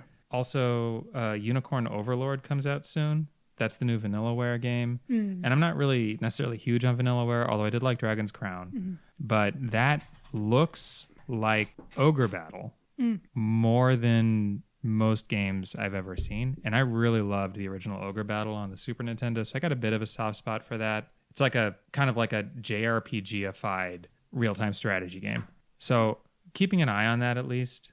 The Tengu Project people, I think Tengo Project, whatever, the people who made Wild Guns and Ninja Warriors and Pocky and Rocky are back at it again with a Shadow of the Ninja revamp. That was an NES game. Aren't all three of those Natsume titles? Yeah. Well, it's Natsume Atari, which is different from, I think, just the American Natsume. Did Natsume have anything to do with any of those remakes? They had Wild Guns. I don't think Natsume's name is on Ninja Warriors, though. Okay. But it's the same core developers that have been behind all those like remade versions of those games. Shadow of the Ninja was never quite my favorite action game on the NES, but it is solid enough, and I'm interested to see what they do with it. There's a new Mana game coming out this year called Visions of Mana, and the previous Mana game, Trials of Mana, was like definitely not a AAA experience, maybe not even a AA experience, but I thought it was like a good ride. And if this is similar, then I'd at least consider checking it out. This is also the first Mana game to be released on Xbox too. Oh wow. Milestones all over the place. And a couple more. Avowed is not exactly my kind of game because it's like first person RPG, so kind of like a Skyrim kind of vibe going on, but it takes place in the world that the Pillars of Eternity games do, and I find those interesting. So maybe, that's a long shot, but maybe. There's an indie game that should be coming out called Pepper Grinder, which looks kind of like, it feels like a nice simple GBA kind of game where you're like this tiny girl with a big drill. Oh, it's a spiritual successor to Drill Dozer, right? Is it? I think that's how it's being billed a little bit. I don't think it has any connection to Drill Dozer, but it is like somebody with a big drill. You're making like there's something about it that just kind of looks like a PSP or Vita game. It's hard to say, but it kind of feels like it belongs in the same universe as like Loco Roco and Patapon somehow. Anyhow, that's been in development for years. I think it's supposed to finally come out this year, so I might check that out. And then the final thing is just more of my CRPG bullshit. This is in early access right now. Warhammer Rogue Trader, which is by the people, Owlcat Games, the people that made Pathfinder Kingmaker and Pathfinder Wrath of the Righteous. I don't really have any interest in Warhammer as like a IP, as a mythos, but I liked those two. I also didn't have any attachment to Pathfinder, and I really liked those two games that they made. So kind of similar to how I ended up playing a League of Legends game just because I liked the work that developer had previously done, I might end up playing a Warhammer game too. So I got quite a few things. Nice. Rob, did you want to go next, or you want me to go next? You can go next. Okay. So, a couple on my list you guys already mentioned: Rebirth, Rise of Ronin, and Avowed, and Stellar Blade. So yeah, I'm pretty much the same boat as you guys. Not so much Rebirth because I still haven't beaten Remake, so I have some work to do before I play that. But yeah, so two of mine that are on here are luckily already came out. So I already purchased Persona 3 Reload. So I liked 5. I didn't beat it, but I did like what I played, and I heard this one's done in similar style for that. And then every podcast I've heard that loved the original 3. If they liked the original 3, they said they did this version brilliantly. Like, they loved everything about it. They said the soundtrack is still as good as ever. And so I'm all about a good soundtrack. So I'm excited for that. And then Helldivers 2. Mainly, this is a game me and my siblings would play, the original, on PlayStation 4. And we didn't get very far, but just the memories of playing that game with them, co-op, was pretty dope. They completely changed the style of this one. Before it was like top-down shooter. I want to say twin stick like too. I think that's right. Yeah, it was twin stick. However, you still had to pull the trigger to shoot your weapon. So like when I think of twin stick, like a true twin stick, I think of like Resogun and what's that other one, Rob? Geometry Wars? No. Well, that's one too, but the one from the same people made Resogun. It was their first release though on PlayStation, PSP. Was it Super Stardust? Yes, Super Stardust. I love the Super Stardust on Vita more than the PS3 version. Me too. So Super Stardust and Resogun, you hold the right trigger and it automatically shoots. But this one now is third-person Gears of War style cover-based shooter. It but it's blew up. Like it's doing crazy well. I read that, which is a Yeah. good sign. But I definitely want to buy it. I want to see how it works for co-op. Like if I wanted to play with them, would I have to buy 3 copies, or could they play, couch co-op and then I'll play on mine or something? Because it's a $50 game. It's not just $29.99. So I'm excited for that. I'll probably hold off until they're ready to like really sit down and play with me, because I don't want to play it solo. Yeah. I'd rather play co-op.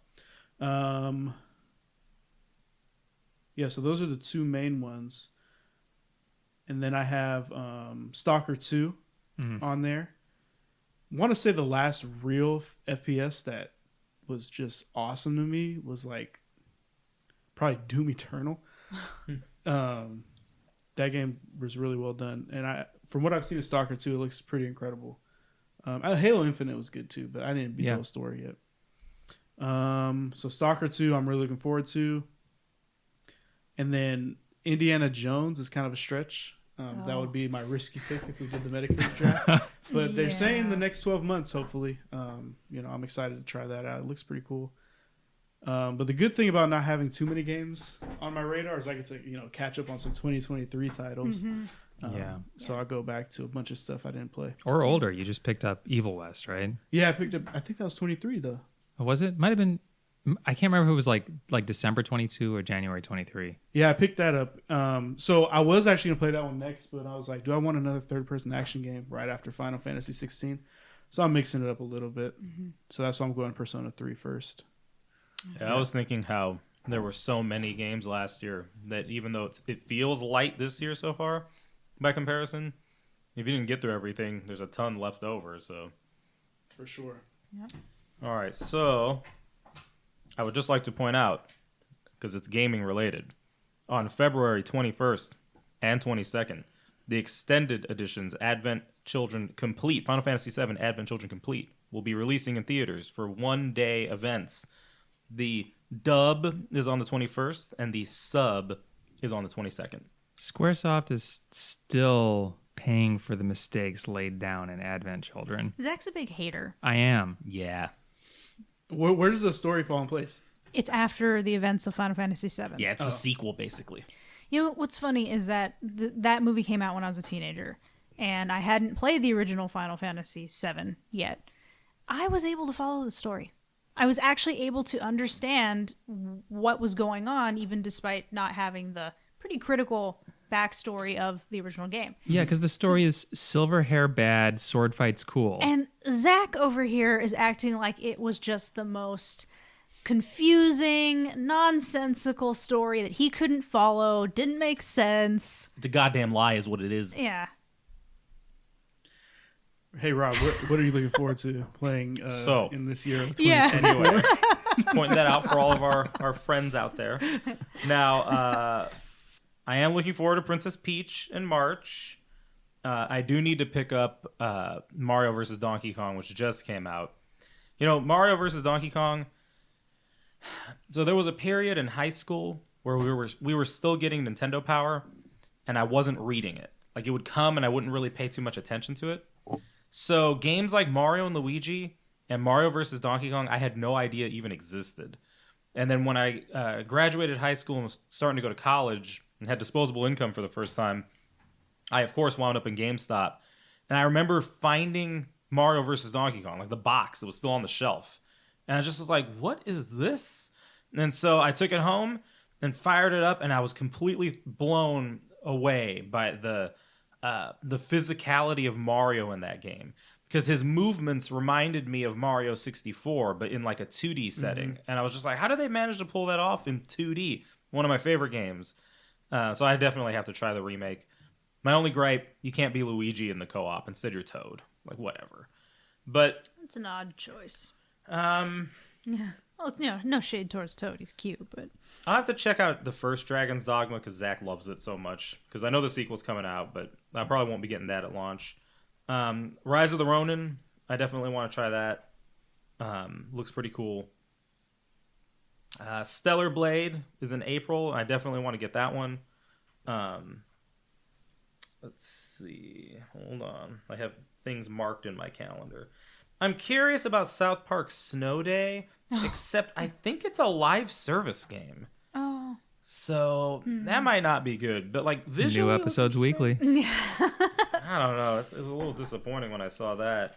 Did you play the first two? No, I still have to do Stick of Truth and the Fractured Butthole. Yeah. Is Snow Day another like RPG in the vein of the other two?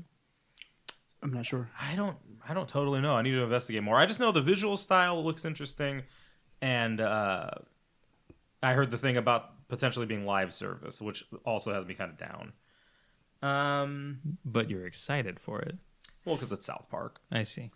I am also excited for the Final Fantasy VII Rebirth that's coming out, but I still need to beat 7 Remake, so I can't play that at launch. Plus, you got to beat it on your PS4 and then on your PS5. Yes, exactly. Thank you. It's very good point. Well, Integrate does have stuff that's not the original. Yeah. See. That's true. I'm kind of interested in Star Wars Dark Forces Remaster, which is just like a Doom clone, but with Star Wars. But apparently it has like a lot of people who love that game. Yeah, Dark Forces was one of the better Doom clones back in the day. So was Rise of the Triad. Yeah, I've heard of that one. Yeah. Yeah, so I want to check that out when it launches. That's going to be this month on what would have been the final day of the month if it wasn't a leap year. I'm trying to think if there are any other notable games. The Tomb Raider Remastered trilogy just came out. I'm definitely going to get that. I'm disappointed it's not physical. It's a download only, but I love how they approach the remake. You know, she looks the way she's supposed to look. You can choose between the graphics. You know, it's either going to be the original or the modern. And then even the controls, you can use the tank controls if you want, or the new modern ones, although I've heard that the modern controls are a little iffy. But I'm going to give it a shot, no matter what. So, I think in terms of games, that's it. I have 2 games that were mentioned today before the show started that are on my radar because I want to play them. I want to play Metal Slug Tactics because I just think it looks really cool. It has the beautiful kind of pixel art, but it's a tactical Metal Slug game. And then I want to play Mina the Hollower, which is basically Yacht Club's Oracle series. It's totally the Capcom Zelda Game Boy Color games. They're just publishing, right? Like how no, Tribute... they're making that one. Are they? Yeah, that's Oh, okay. their first true follow-up. What to was Shovel the Knight. one that they published but didn't make? I'd have to look it up. Was Did Shovel Knight publish something that wasn't theirs? did they publish Steel Assault or was that Tribute? Oh, I think that was Tribute. And I then, remember the heart. And then, Yacht Club's published but didn't develop Cyber Shadow, I think. Was it? I think so. Okay. Yeah, they've been plugging away at this one for a while. They must be living off that amiibo money from just the huge success of Shovel Knight. But I guess that's it. It's a little annoying. I'm almost positive that this week we'll get a Nintendo Direct, which means we could have been talking about whatever games Nintendo's announcing. But otherwise, everyone is being pretty quiet. Sony is saying they aren't going to be releasing anything until April of next year. So, they're nothing really to talk about, and it's all third party.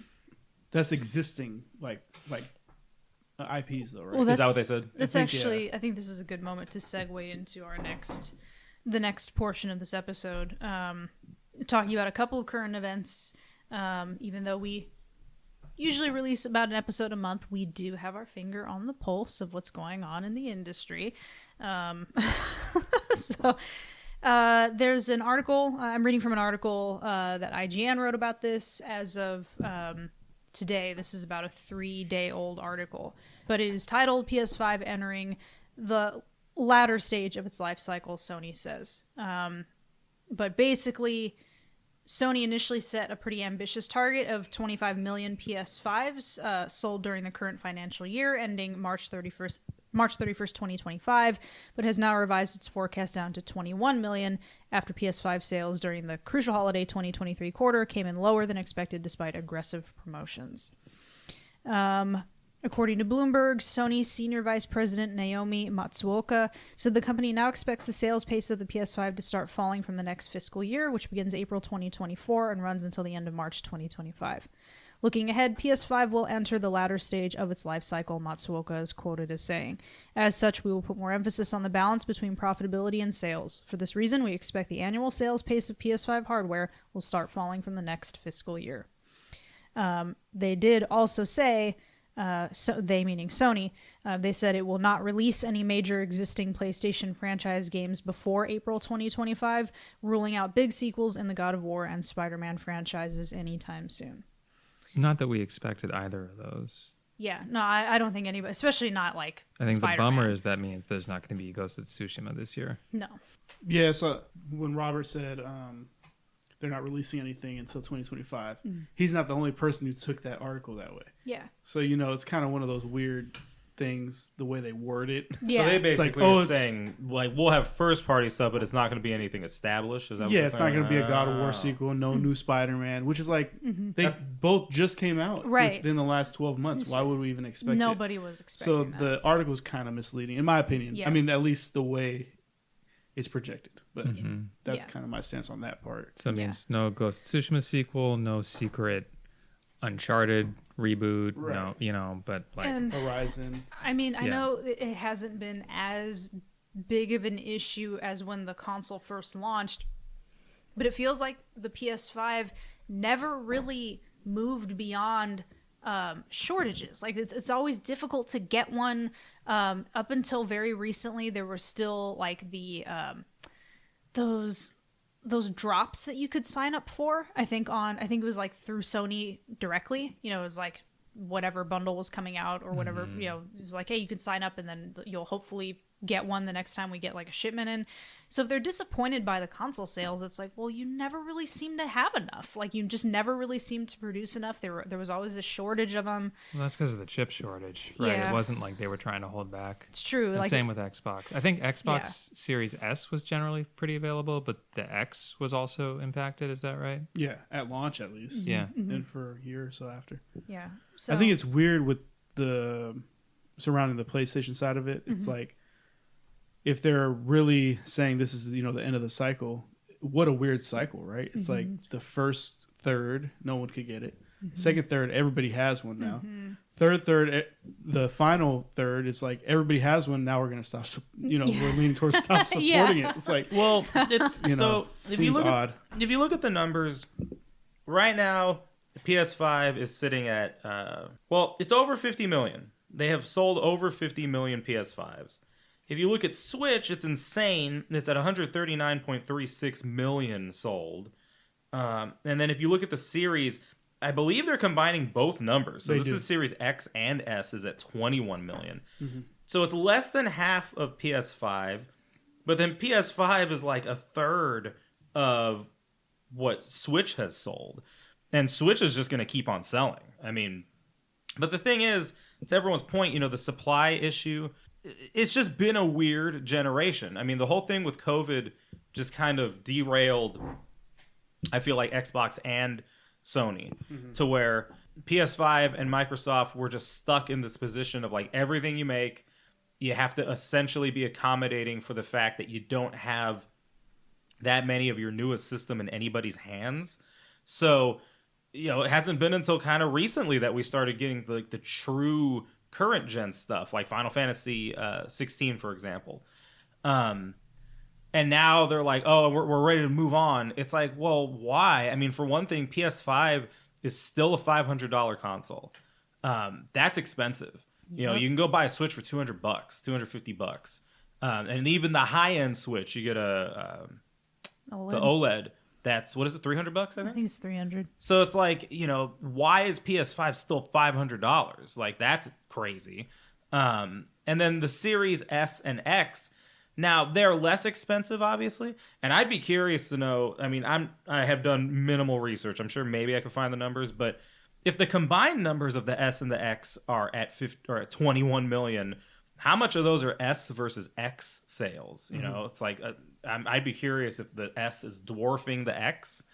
But I would say part of the problem is that Microsoft came out the gates with incredibly confusing branding for Xbox. It's like, what's the new one called? Oh, it's Series X and Series S. And it's like, oh, okay, that's cool. So when an old grandma goes to buy it for their grandkid at Christmas, they're going to say, they want the new Xbox. Well, which one? The X. It's like, okay, they want a 1X, a Series X. So like that whole naming convention I thought was odd.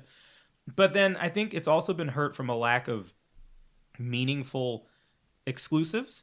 The Forza Horizon games have been good. The new Forza looks good. The thing is, though, like Halo Infinite, that was touted as like, oh, this is the future of Halo, and like it's going to be essentially like a platform for the series, And like that has already come out years ago. It's also available on Xbox One. And as far as I can tell, I think fan reaction has been a little middling towards it, right? Like I don't think that it's like necessarily one of the most beloved Halos ever. I might be wrong on that, but I just don't feel like there's anything you can really point at with Xbox and just be like, this is the killer app. You have to come buy it. Even though Xbox Game Pass itself is really solid. I've been thinking, I was talking about this with my students the other day. I'm looking at like Game Pass, and we're going to kind of branch into this. Well, we're going to talk about the Xbox news, right, separately? Mm-hmm. Mm-hmm. Right, I'll talk about this when we get to the Xbox thing. But there's something there, too, that I thought was fascinating. PS5, I think too expensive. It's had plenty of games, though. But I think... I don't know. It's almost like Sony's executives are almost like, it's like they're looking at Switch sales and just saying, well, if they're at 140 million and we're at 50 million and we're not that far off in terms of release periods, right? Like I think it's only a difference of a year or two. They're probably frustrated just thinking, well, we're number one against Xbox, but Switch is completely kicking our ass. I think if you look at that article and like the actual comments made, this is right, and this is the context of like an earnings or investor call, right? That's right. Yeah. And they're just talking about like, we expected to sell 25 million. We're now like estimating 21 million instead, right? They're just setting expectations. I don't think it means they're abandoning the PS5 prematurely, but they're talking about like moving from a phase where like early in a console's life cycle, you're willing to discount it. You're willing to take a hit on the cost of the console. In order to get it into more places. You're trying to like build momentum to like beat the competition, right? And they're saying we're moving into a phase now where it's more like we're going to stop selling consoles at a loss. We're trying to make sure we profit on the individual console sales because we have less faith that it's going to continue to like balloon the base and get momentum. We just want it to ride this out and have it be profitable. I think for both Xbox and PlayStation, they were kind of like crippled a bit by like chip shortages and other things like that. Obviously there's like more to it than just the chip shortages, but I think that was a huge thing, right? Especially in a period where a lot of people have had like economic instability, even though video games kind of boomed during COVID, like during the lockdown itself. Yeah. That instability makes people probably more likely to be like, what can I play on the PS4 I already have, rather than like I should get a new thing that's another $600, right? Yeah. So like there were just some like factors outside of PlayStation, Xbox control that probably permanently tamped down on potential sales for these consoles. And it seems like Sony is maybe just talking about that. And then, yeah, setting expectations, because they don't have a new Last of Us or God of War or whatever scheduled for this year. So I wouldn't read too much into that on the PlayStation side of things. It's hard to know. Maybe they'll have a shorter console life cycle. But on the other hand, like if the situation is people didn't buy as many PS5s because of economic instability stuff, like as long as that's a factor, that's going to be a factor for a PS6 too, you know? So it just kind of is what it is. PlayStation's going to make less money. Maybe they have to focus more on profitability. And they do have exclusive coming. Like Rise of the Ronin is an exclusive. Final Fantasy VII Rebirth is a timed exclusive. They're just not first party. PlayStation's still getting games. Helldivers 2, Stellar Blade. Yeah. So like, I don't know. I don't think the PlayStation news is that dire or that dramatic, honestly. Well, moving on to the Xbox front, reading this time from an article from The Verge. This was also from same period of time, about 3 days ago. Microsoft, 4 Xbox exclusive games are coming to PS5 and Nintendo Switch. I don't believe, since this article has been written, the games have still not been announced. Is that right? Okay. Yeah. They've been suspected. Yeah, right? They definitely have some guesses as to what they're going to be, but they have not officially been announced yet. Hi-Fi Rush has been data mined. That's the one that seems almost definite because there's a PS5 and a Switch-themed T-shirt that's been found in that game. The author of this article was Tom Warren, so any I statements in this article are referring to Tom. Like in this paragraph, he says, sources familiar with Microsoft's plans tell me the first 2 titles will be Hi-Fi Rush and Pentiment, followed by Sea of Thieves and Grounded. So that'll be interesting if those are the ones that are coming out. However, another kind of interesting thing said by Phil Spencer, he believes that there will be fewer console exclusives across the industry over the next decade. He said, I do have a fundamental belief that over the next 5 or 10 years, exclusive games that are exclusive to one piece of hardware, are going to be a smaller and smaller part of the game industry, says Spencer on the Xbox podcast. Also, Microsoft is framing their decision to release these Xbox exclusive titles on other platforms as just 4 games that the company can learn from, testing the waters, if you will, is the way that Mr. Warren here phrased that. But rumors have suggested that Microsoft's ambitions for multi-platform games go much deeper. This is all very interesting, and it kind of makes me think of my time when I was working at...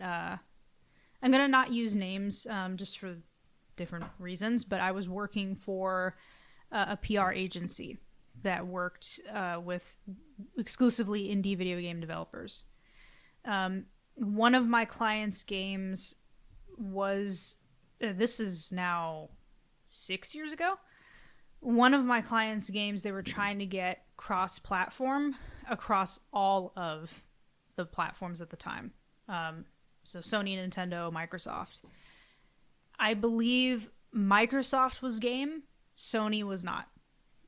So Nintendo and Microsoft were like, yeah, this game we would totally be cool with it being cross-platform, having cross-platform play across our 2 consoles, and Sony was like, no, we're not.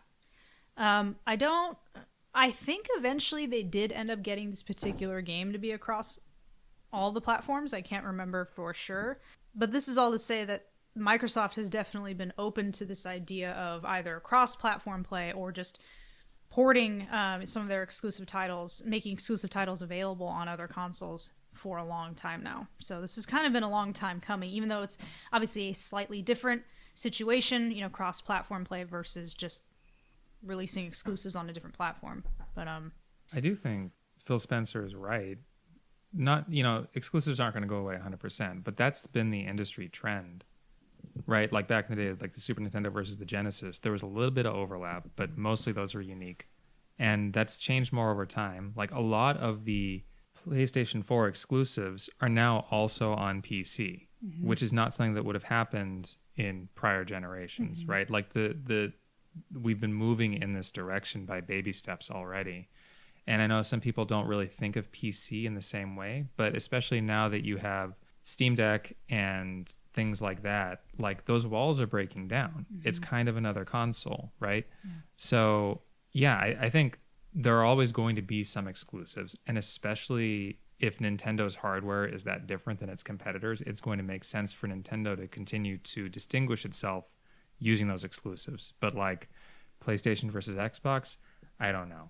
It's probably going to be the case that Xbox is more open to multi-platform stuff and PlayStation less open, because Xbox is kind of going all in on like the platform, like buying into Game Pass more than software sales per se. So it's a different model, and they don't really care. As long as you're paying for Game Pass, they don't care if you're paying for it on PC, right? See, that's the thing that's what I was talking about with my students.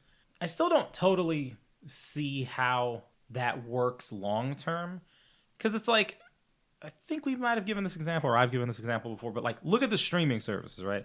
You have Disney Plus. You're Disney Plus. You spend $200 million. You make Ahsoka. If you don't gain new subscribers in the fiscal quarter that you made Ahsoka and released it, and then even worse, if you lose subscribers in the quarter that you released Ahsoka, what exactly did your $200 million get you? And then even if, let's say, you do get some subscribers that quarter, well, long term, you will eventually hit a saturation point, presumably. So I think of like when Godzilla -1 came out. If that was on a streaming platform, I could sit and watch it as many times as I want, paying that nominal monthly fee for whatever service I'm using. Because it was not on streaming, I went to the theater 4 times to see Godzilla -1. I saw it 3 times in color, and then I saw the black and white one. So that means that if you think of a streaming service, now we could be either talking about Disney Plus or HBO Max or even Game Pass, for example. If you're paying the monthly fee, you pay the monthly fee, and that's all you pay every month, and it never changes. It's static unless there's an increase, right? But that's not how it works with Game Pass. Well, hold on. Let me finish what I'm saying.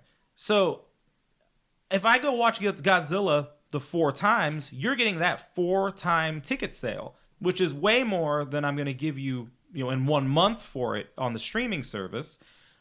In terms of Game Pass, they just put out Starfield, right?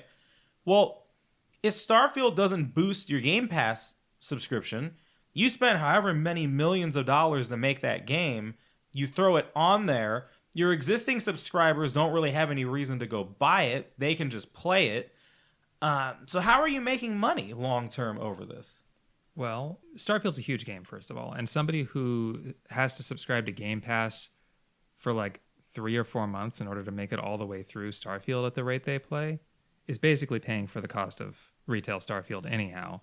The other thing is, for Game Pass games, unlike with Netflix, you still have to buy the DLC. And I've done this repeatedly when playing games on Game Pass. I like the base game on Game Pass enough. I'll spring for the cost of the DLC because I want more of the game, and it's either that or buy the game outright and then the DLC, right? So there's more money coming into Xbox than just the subscription. And you got to remember, like, the people choosing to subscribe to Game Pass, which I don't most of the time, but the people choosing to subscribe, that's money that Xbox wouldn't otherwise be getting. So, I mean, I guess I just don't really think that model works that well. I think that the purchase, because the thing that all of the studios are super horny for is like the live service game right now. If you go on like gamesindustry.biz, there's a lot of headlines talking about how that's one of the first things developers are thinking about, is like creating this persistent platform that is a game, but you're constantly getting purchases through it. It's like, okay, well, at the end of the day, the optimal thing would be you buy my game for whatever, 60, 70 bucks, or even if it's 30 or $40, and then you're giving money through the live service model or other ways of doing DLC. But I just feel like you keep investing, millions of dollars into each game, and if you're not seeing sizable growth with your subscription numbers, because it's a little tricky because you can buy the games, right? But it's like, I still just look at it and think, so you're spending all that money, you throw the game on the platform, nobody pays anything extra for it, unless, like Zach said, maybe they're willing to buy the DLC for it. Okay, but it's at the end of the day, you're just investing millions and millions and millions to either keep your numbers static in terms of subscribers or hopefully grow them a little bit. But again, you're going to get to a point where those numbers probably kind of plateau, especially compared to something like Netflix, right? Netflix, you can put on anything. Game Pass is only going to work on game-capable devices, and it's more of arguably a niche audience than people who want to sit and watch just, video programming.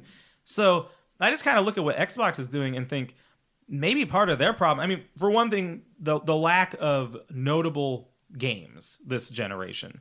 A lot of acquisitions, not a lot of return yet on any of the acquisitions. I think like the Activision deal probably took longer than they were expecting. But regardless, not too much from them. But then you factor in they are really focused on Game Pass, and it's like, well, what exactly is your goal? I mean, they clearly are thinking of the non-console future where everything's just like in the cloud, but we're not there yet. And then even when we do get to that point, it's like you have to have in place a setup where everything can handle these AAA gaming experiences. We've barely got iPhone at the point where it's claiming it can do console level, performance on the newest iPhones. But I don't know what Xbox is doing. Like, I just look at it and think your plan doesn't seem to work. Like, I think you focus too much on this streaming stuff, and that ultimately you're not just strengthening your console, your platform the way that you should. I disagree. I think they've completely outmaneuvered Sony. Yeah, It's not looking like it so far, though. Yeah, so there's a lot of points. I'll try not to be too long, but the first is they originally had Xbox Live Gold, right? Mm-hmm. And then Game Pass Ultimate. Mm-hmm. They did away with Live or Live Gold. That was $10 a month. For most folks, Game Pass for $5 more extra, they were just subscribed. I did. Mm-hmm. I'm already paying for Live because I play online all the time. So you had both. So that meant you had both? No, so Ultimate comes with Live Gold. Okay. So $14.99 Live or Ultimate Game Pass versus $10 a month for Xbox Live Gold to have the ability to play online. Okay. Now they did away with that. Do you know, just a quick side note, when I worked at GameStop from 2009 to 2014, I never knew how any of that worked. Oh, really? Yeah, because I never had an Xbox. Right. So now it took this long, 10 years for me to finally understand. Thank you, Dom. No worries. Yeah. So they did away with Gold and they renamed it Game Pass Core. Okay. Right. So since they named it Game Pass Core, all those Live members got Gold members. Got email sent. You don't have to do anything. Your subscription automatically switched over. You're good. It's the same price, but here are all the perks you're getting on top of it. So they converted these Gold members who have I'm sticking to Gold, fuck Game Pass or whatever.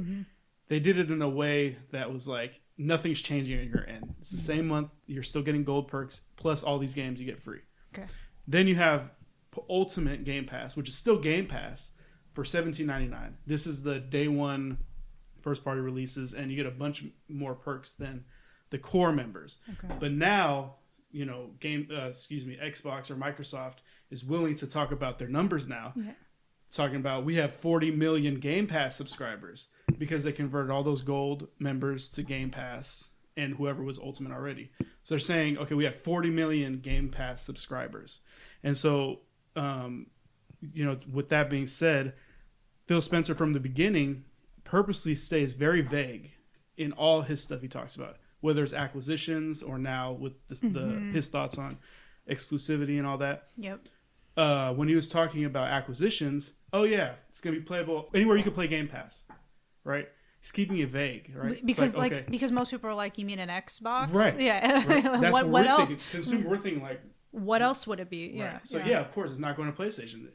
He's keeping a door open purposely for the future. Yeah. I really do believe, and I think he might have said this, or someone from Xbox or Microsoft has said this, Sony and PlayStation is not their competition in their eyes. Their competition is Amazon and Apple. Yeah. Or Robert mentioned, these new iPhones. They're running RE4 Remake flawlessly. You can connect it to your TV and play it like a console or a PC. And so those are the steps that's going to start making some noise in the next decade. And that's what I think Xbox is arming themselves with. All these acquisitions, keeping the door open about putting Game Pass on other things like PlayStation. Right. Imagine PlayStation with a Game Pass app. Or now TVs, Samsung TVs have the Game Pass app. You just hook up your controller and play it on the TV. No console needed.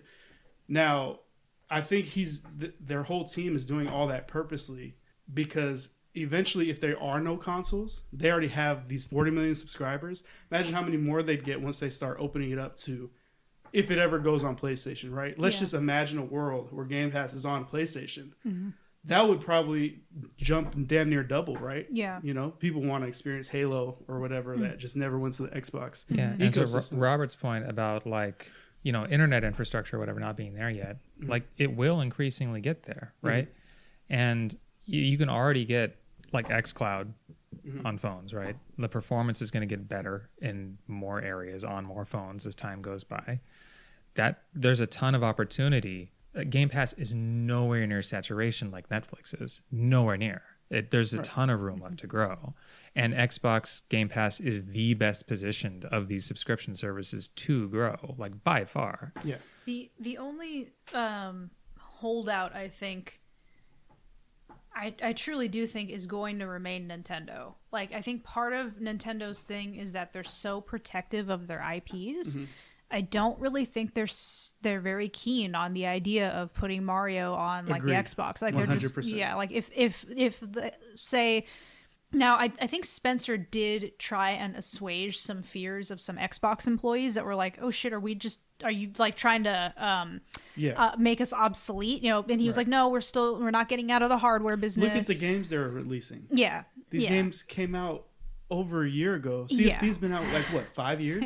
Yeah, something like that. Yeah, and this is similar to no, it's all right. No, it's all right. So he is trying to assuage those fears, and he's saying, and probably also some fears of some consumers too, who do want to still have 2-3 different consoles. They like the exclusivity.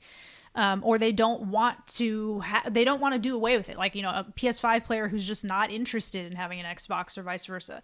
But Nintendo is a whole different story. They've always been a different story. That's how they prefer to do it.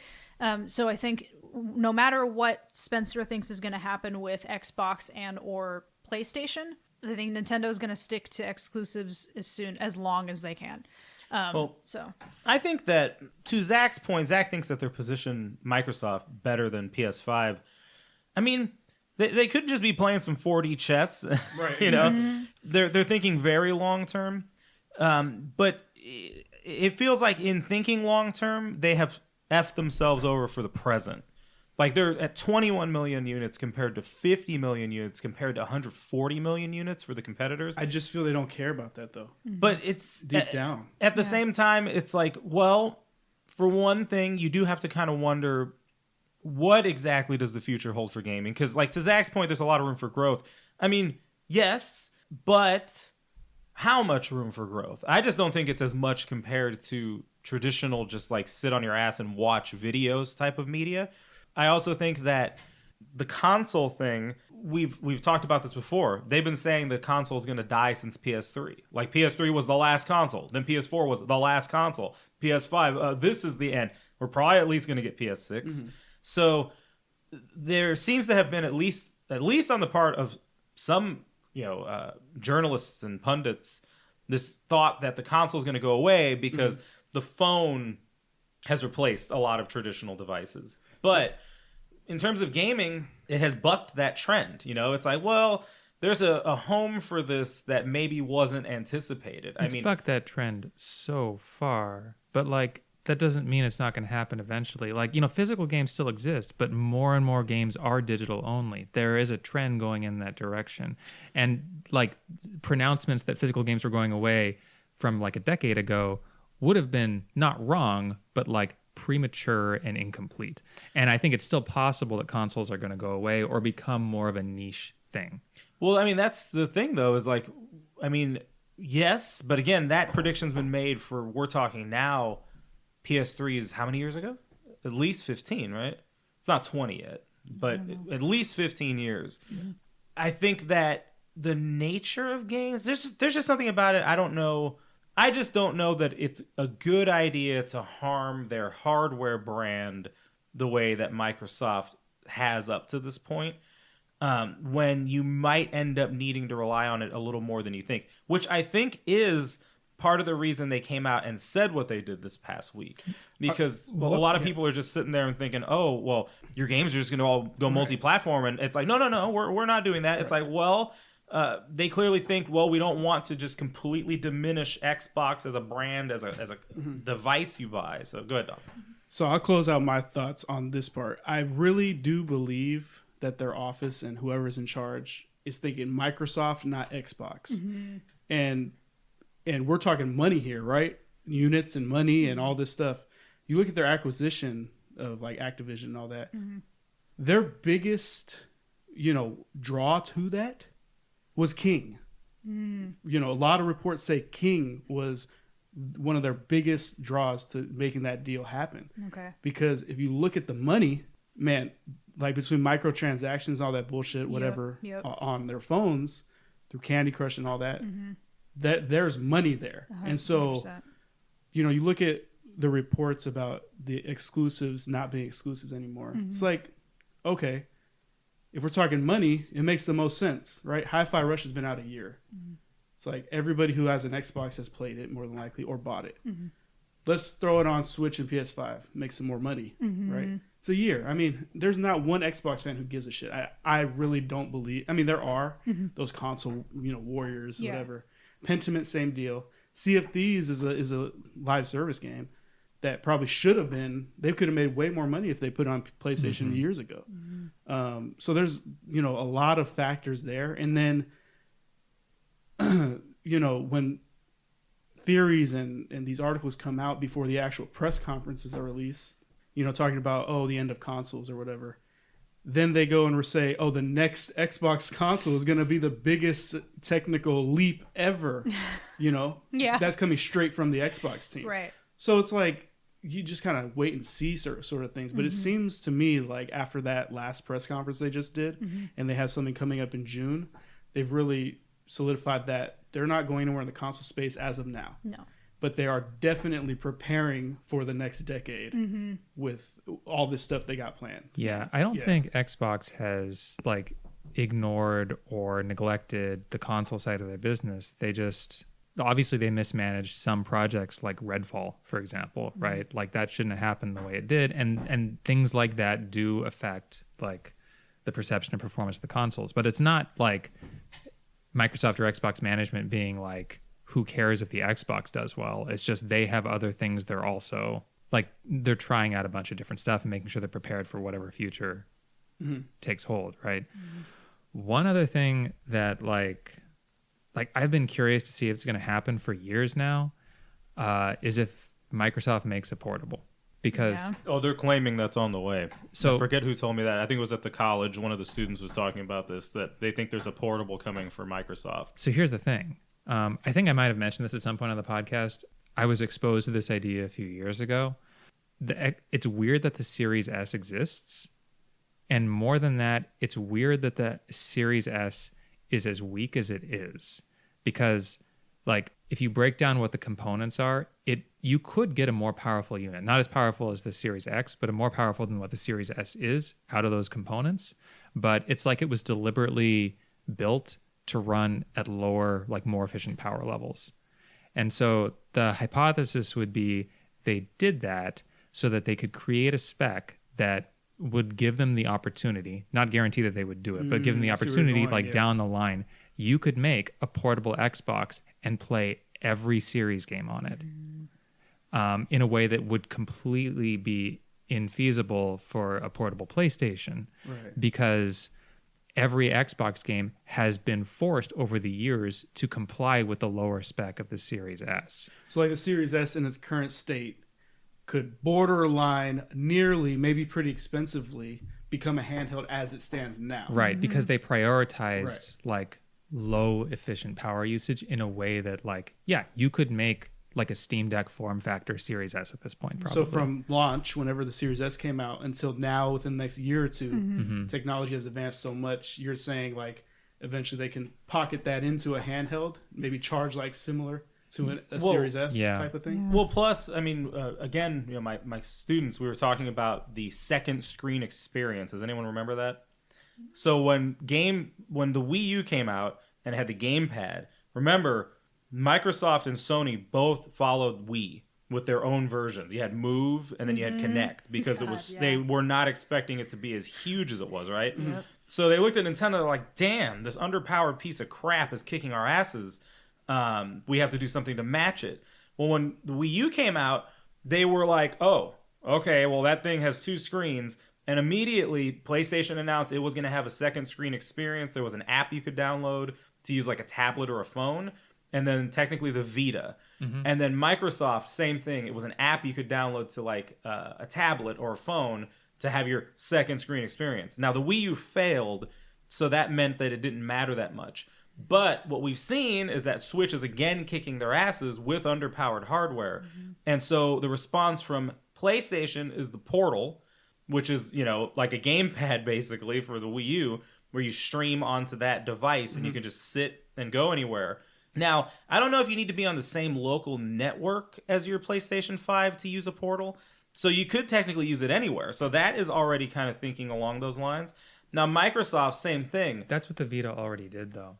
Well, Vita, but the Portal too. Yeah. They're clearly not giving up on kind of looking at like, all right, what's Handheld Nintendo space. doing? What can we do? So Sony has that, and then who knows what Microsoft might have. And plus, Microsoft, especially because of their nature as a computer manufacturer, that they're not just looking at Switch. They have to be looking at Steam Deck.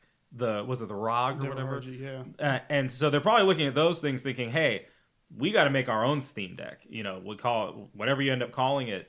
And that could be it could be an S powered Series system. Y. Yeah. So whatever it the might thing be. is, like, Series P Y. for portable. the thing is, none of this is a guarantee, right? Like, Microsoft making the S the way they did just meant that they kept the door. Like, the timeline would be like, they saw the Switch. They were like, this could be big. It could be like a fad, like the Wii was, where it didn't really change the industry that much permanently. Or it could be like a new normal, and then they set themselves up for the opportunity to make a handheld in the future in a way that Sony didn't. But like, I also wonder, because like there hasn't been any kind of announcement on this front, right? We do now have like portable PCs becoming, I think mainstream might be overselling it, but much more common to the point that you can buy it in a Best Buy or whatever, right? Rather than just getting it direct from some factory in China. My question is whether Microsoft still thinks that opportunity is there, or if Valve kind of outmaneuvered them on that front. Because now if Microsoft does come out with something like that, there are all these competitors that aren't like running Xbox games, but a lot of Xbox games are on PC, so you can play them on a Steam Deck. So the question is, does Microsoft go for it? Does it still make a portable? I think there's opportunity there, but it's probably less of a slam dunk than there would have been if this like Steam Deck and ROG didn't exist. I'd be there for it. That's an interesting point, Zach, actually. Makes me think like maybe Microsoft needs to be careful about going too headlong into the play our games anywhere, everywhere, where the fuck you can play a game. Like, because a lot of Xbox games are available on PC, they may have kind of tanked their own chances at making a successful handheld because of the success of the Steam Deck. Yeah, I think there's less potential upside in terms of how lucrative it could be, at least in the short term. But at the same time, like, Microsoft has like the ability of retail penetration way beyond what Valve or ROG can do, you know? So it could still make that whole category absolutely take off, and a portable Xbox would ludicrously outsell a Steam Deck or any other similar device. So the opportunity is still there. Yeah. Whether Microsoft has cold feet or whether this is something they decided was or wasn't worth it, I have no idea. It'll be up to the bean counters to decide if they think it makes fiscal sense. Yeah. Yeah. I think you're right though. Nintendo exclusives are not going away. No way. I mean, Nintendo. I mean, I can't even believe that Nintendo entered the mobile space. To be honest with you, like that kind of shocked me, just because I was just like, I was like, I can't believe that they'd be willing to have their games on anything that was not just a Nintendo piece of hardware. Every now and then they surprise you, like Sony putting games on PC. Yeah. So I mean, I think that a huge piece of this puzzle though is just frankly the games themselves. And like, I think this is partly why Nintendo has been so successful in the handheld market for decades now. Why it can get away with continuing to still say our games are just going to be on our consoles. End of story. Just because those games, their IPs are so appealing. Not that every single game and every single one of their IP has always been a slam dunk, but more often than not they are. And so they have that leverage. They can just say, you know, we know how to make our games, and our hardware is usually underpowered, but it's the only place that you can play them. And they might not be the most graphically brilliant things ever. They are beautiful in their own way, though. But still, you want to play them, you have to come to us. And they continue to just succeed with that model. It does still feel like the next few years are going to be Nintendo's to lose. Everyone has been so hungry for the next Switch. As long as they launch it with something to like draw people over. Like if they launch next Switch with like Metroid Prime 4 and a new Animal Crossing game, they win, right? Yeah, Metroid Prime 4, and also the next 3D Mario, because obviously we got Wonder, but essentially the next Odyssey. You know, what comes after Odyssey. Yeah, I mean, I think that Nintendo's probably going to be the last one at the table. You know, you finally get to the point where the dedicated game console / device starts to go away, like for real. I think they'll be the last one trying to maintain it. Hold out. They don't have competition though. Like they're not in the same fight. They're not. Sony, They don't want to be. I have a PlayStation and a Switch. Someone else, I have an Xbox and a Switch. It's more common than I got both PlayStation and Xbox, right? Yep. It's like they're in their own market, I think, and that's what I don't think they have a price either. Like I don't think any amount of money Microsoft could throw at them. No. I don't think they're in that, you know, for that reason. They're so successful right And now. especially It's too crazy. because they have other ways in which they market their IPs. Yeah. They have toys, they have collectibles. Now they're getting into movies. They don't have to care in a way that like Sony. We've seen this. Like Robert just brought up. What was that? The Smash clone that Sony made. PlayStation All Stars. Yeah, and it just did not take off the way that something like Smash can. You have all these other developers who have asked, can we have our characters in your game? Or Nintendo asked them, can your character be in our game? They're like, absolutely. We were waiting for you to ask. Like, it's just not the same cultural cachet, and so they just don't have to worry about it. Well, I mean, like Nintendo. I mean, you know, we're Mexicans, so I'm gonna say this. It's funny. Like Mexicans will joke about like your family will just refer to video games as Nintendo. Yeah. Like it's not Yeah. it's not PlayStation, it's not Sega, it's just Nintendo. Yeah. Oh, And- the but, like- whites did that back in the day too. Well, I mean, see the thing too, The and that's kind of what I was about to get to next. Is that like it ain't just us; it's everybody. Like Yeah. as a cultural touchstone, Nintendo just means video games. Like Atari used to be that way, and is still kind of to an extent. But like really, when you think video games, you just think Nintendo. And so for families, it's kind of like how Disney was, where it's just like, okay, I want something my kids can play and get out of my hair for a little while. Nintendo. And I don't think any other brand has that power. I mean, even the missteps Nintendo has taken over the years are relatively few compared to just constantly being relevant and mattering. It's just been decades of just nonstop. Everybody loves these games. Look at just Pokemon alone. I mean, technically they share the ownership of it or whatever, but still, I knew Pokemon had truly like cemented itself when I was in a college biology class, and the professor was at the front of the lecture hall telling everyone how when she goes home at night, she plays Pokemon on DS with her children before they go to bed. So it's like this, it's ingrained, and to the point that Nintendo will probably be able to get away with continuing to do these devices. Yeah, Nintendo's probably in a good spot. And Rob, if it makes you feel any better, like at this point, even if Nintendo and Sony and Xbox all leave the device manufacturing space, like at this point, now that PCs have become relatively consoleized, you can play them with controller, that like UI is getting friendlier. Even if every major like if the big three all stop console manufacturing, consoles will still exist in some capacity. You will still have something like that experience, even if it's not quite the same. So I think Valve has left us in a place where the future of like a console like experience has been like democratized and therefore secured beyond the whims of individual companies. Yeah. Well, I mean, the whole thing is just interesting to think about, because PCs themselves are something that has been talked about as that, like, those are going away. You know, a lot of American families don't even have a computer at home. Now it's becoming its own sort of niche thing to have a computer. So then the question becomes, well, what happens when that really starts to go away? The Omni device is in the future, but I do think that people are demonstrating that they still have fun and enjoy these platforms that are specific for gaming. But this has been definitely an interesting conversation, and where the industry goes from here is definitely up in the air, and especially this coming E3, I think will be very interesting as well. Is E3 happening? I thought it was done for. Oh yeah, huh? Look forward to Summer Games Fest. Oh, I was like, wait, did I know something? Oh, He was like, yeah. I don't know. Yeah, I wrote down all the different big conventions. You know, there's Gamescom, South by Southwest. There's Blizzard. What's the PAX Blizzard? Tokyo Game West. Blizzard Show, Con? PAX East and West. Mm-hmm, PAX East Which and one? West. Blizzard Con or something? Oh, BlizzCon. Oh, I'm sure they have their BlizzCon. thing. Yeah. BlizzCon. Although I don't know if maybe that's being disrupted because of the merger thing this year. I don't Maybe. know. It'll just be an Xbox. Xbox. I mean, I'm really digging the digital only, quick showcases. Oh. They're pretty tight. I mean, It definitely helps news get out faster. yeah, that's true. But yeah, but anyway, E3 aside, excuse me, I'm showing my R.I.P. age. But yeah, this has been a great conversation, and we're gonna wrap up here. So thanks for joining us, and we'll catch you next time.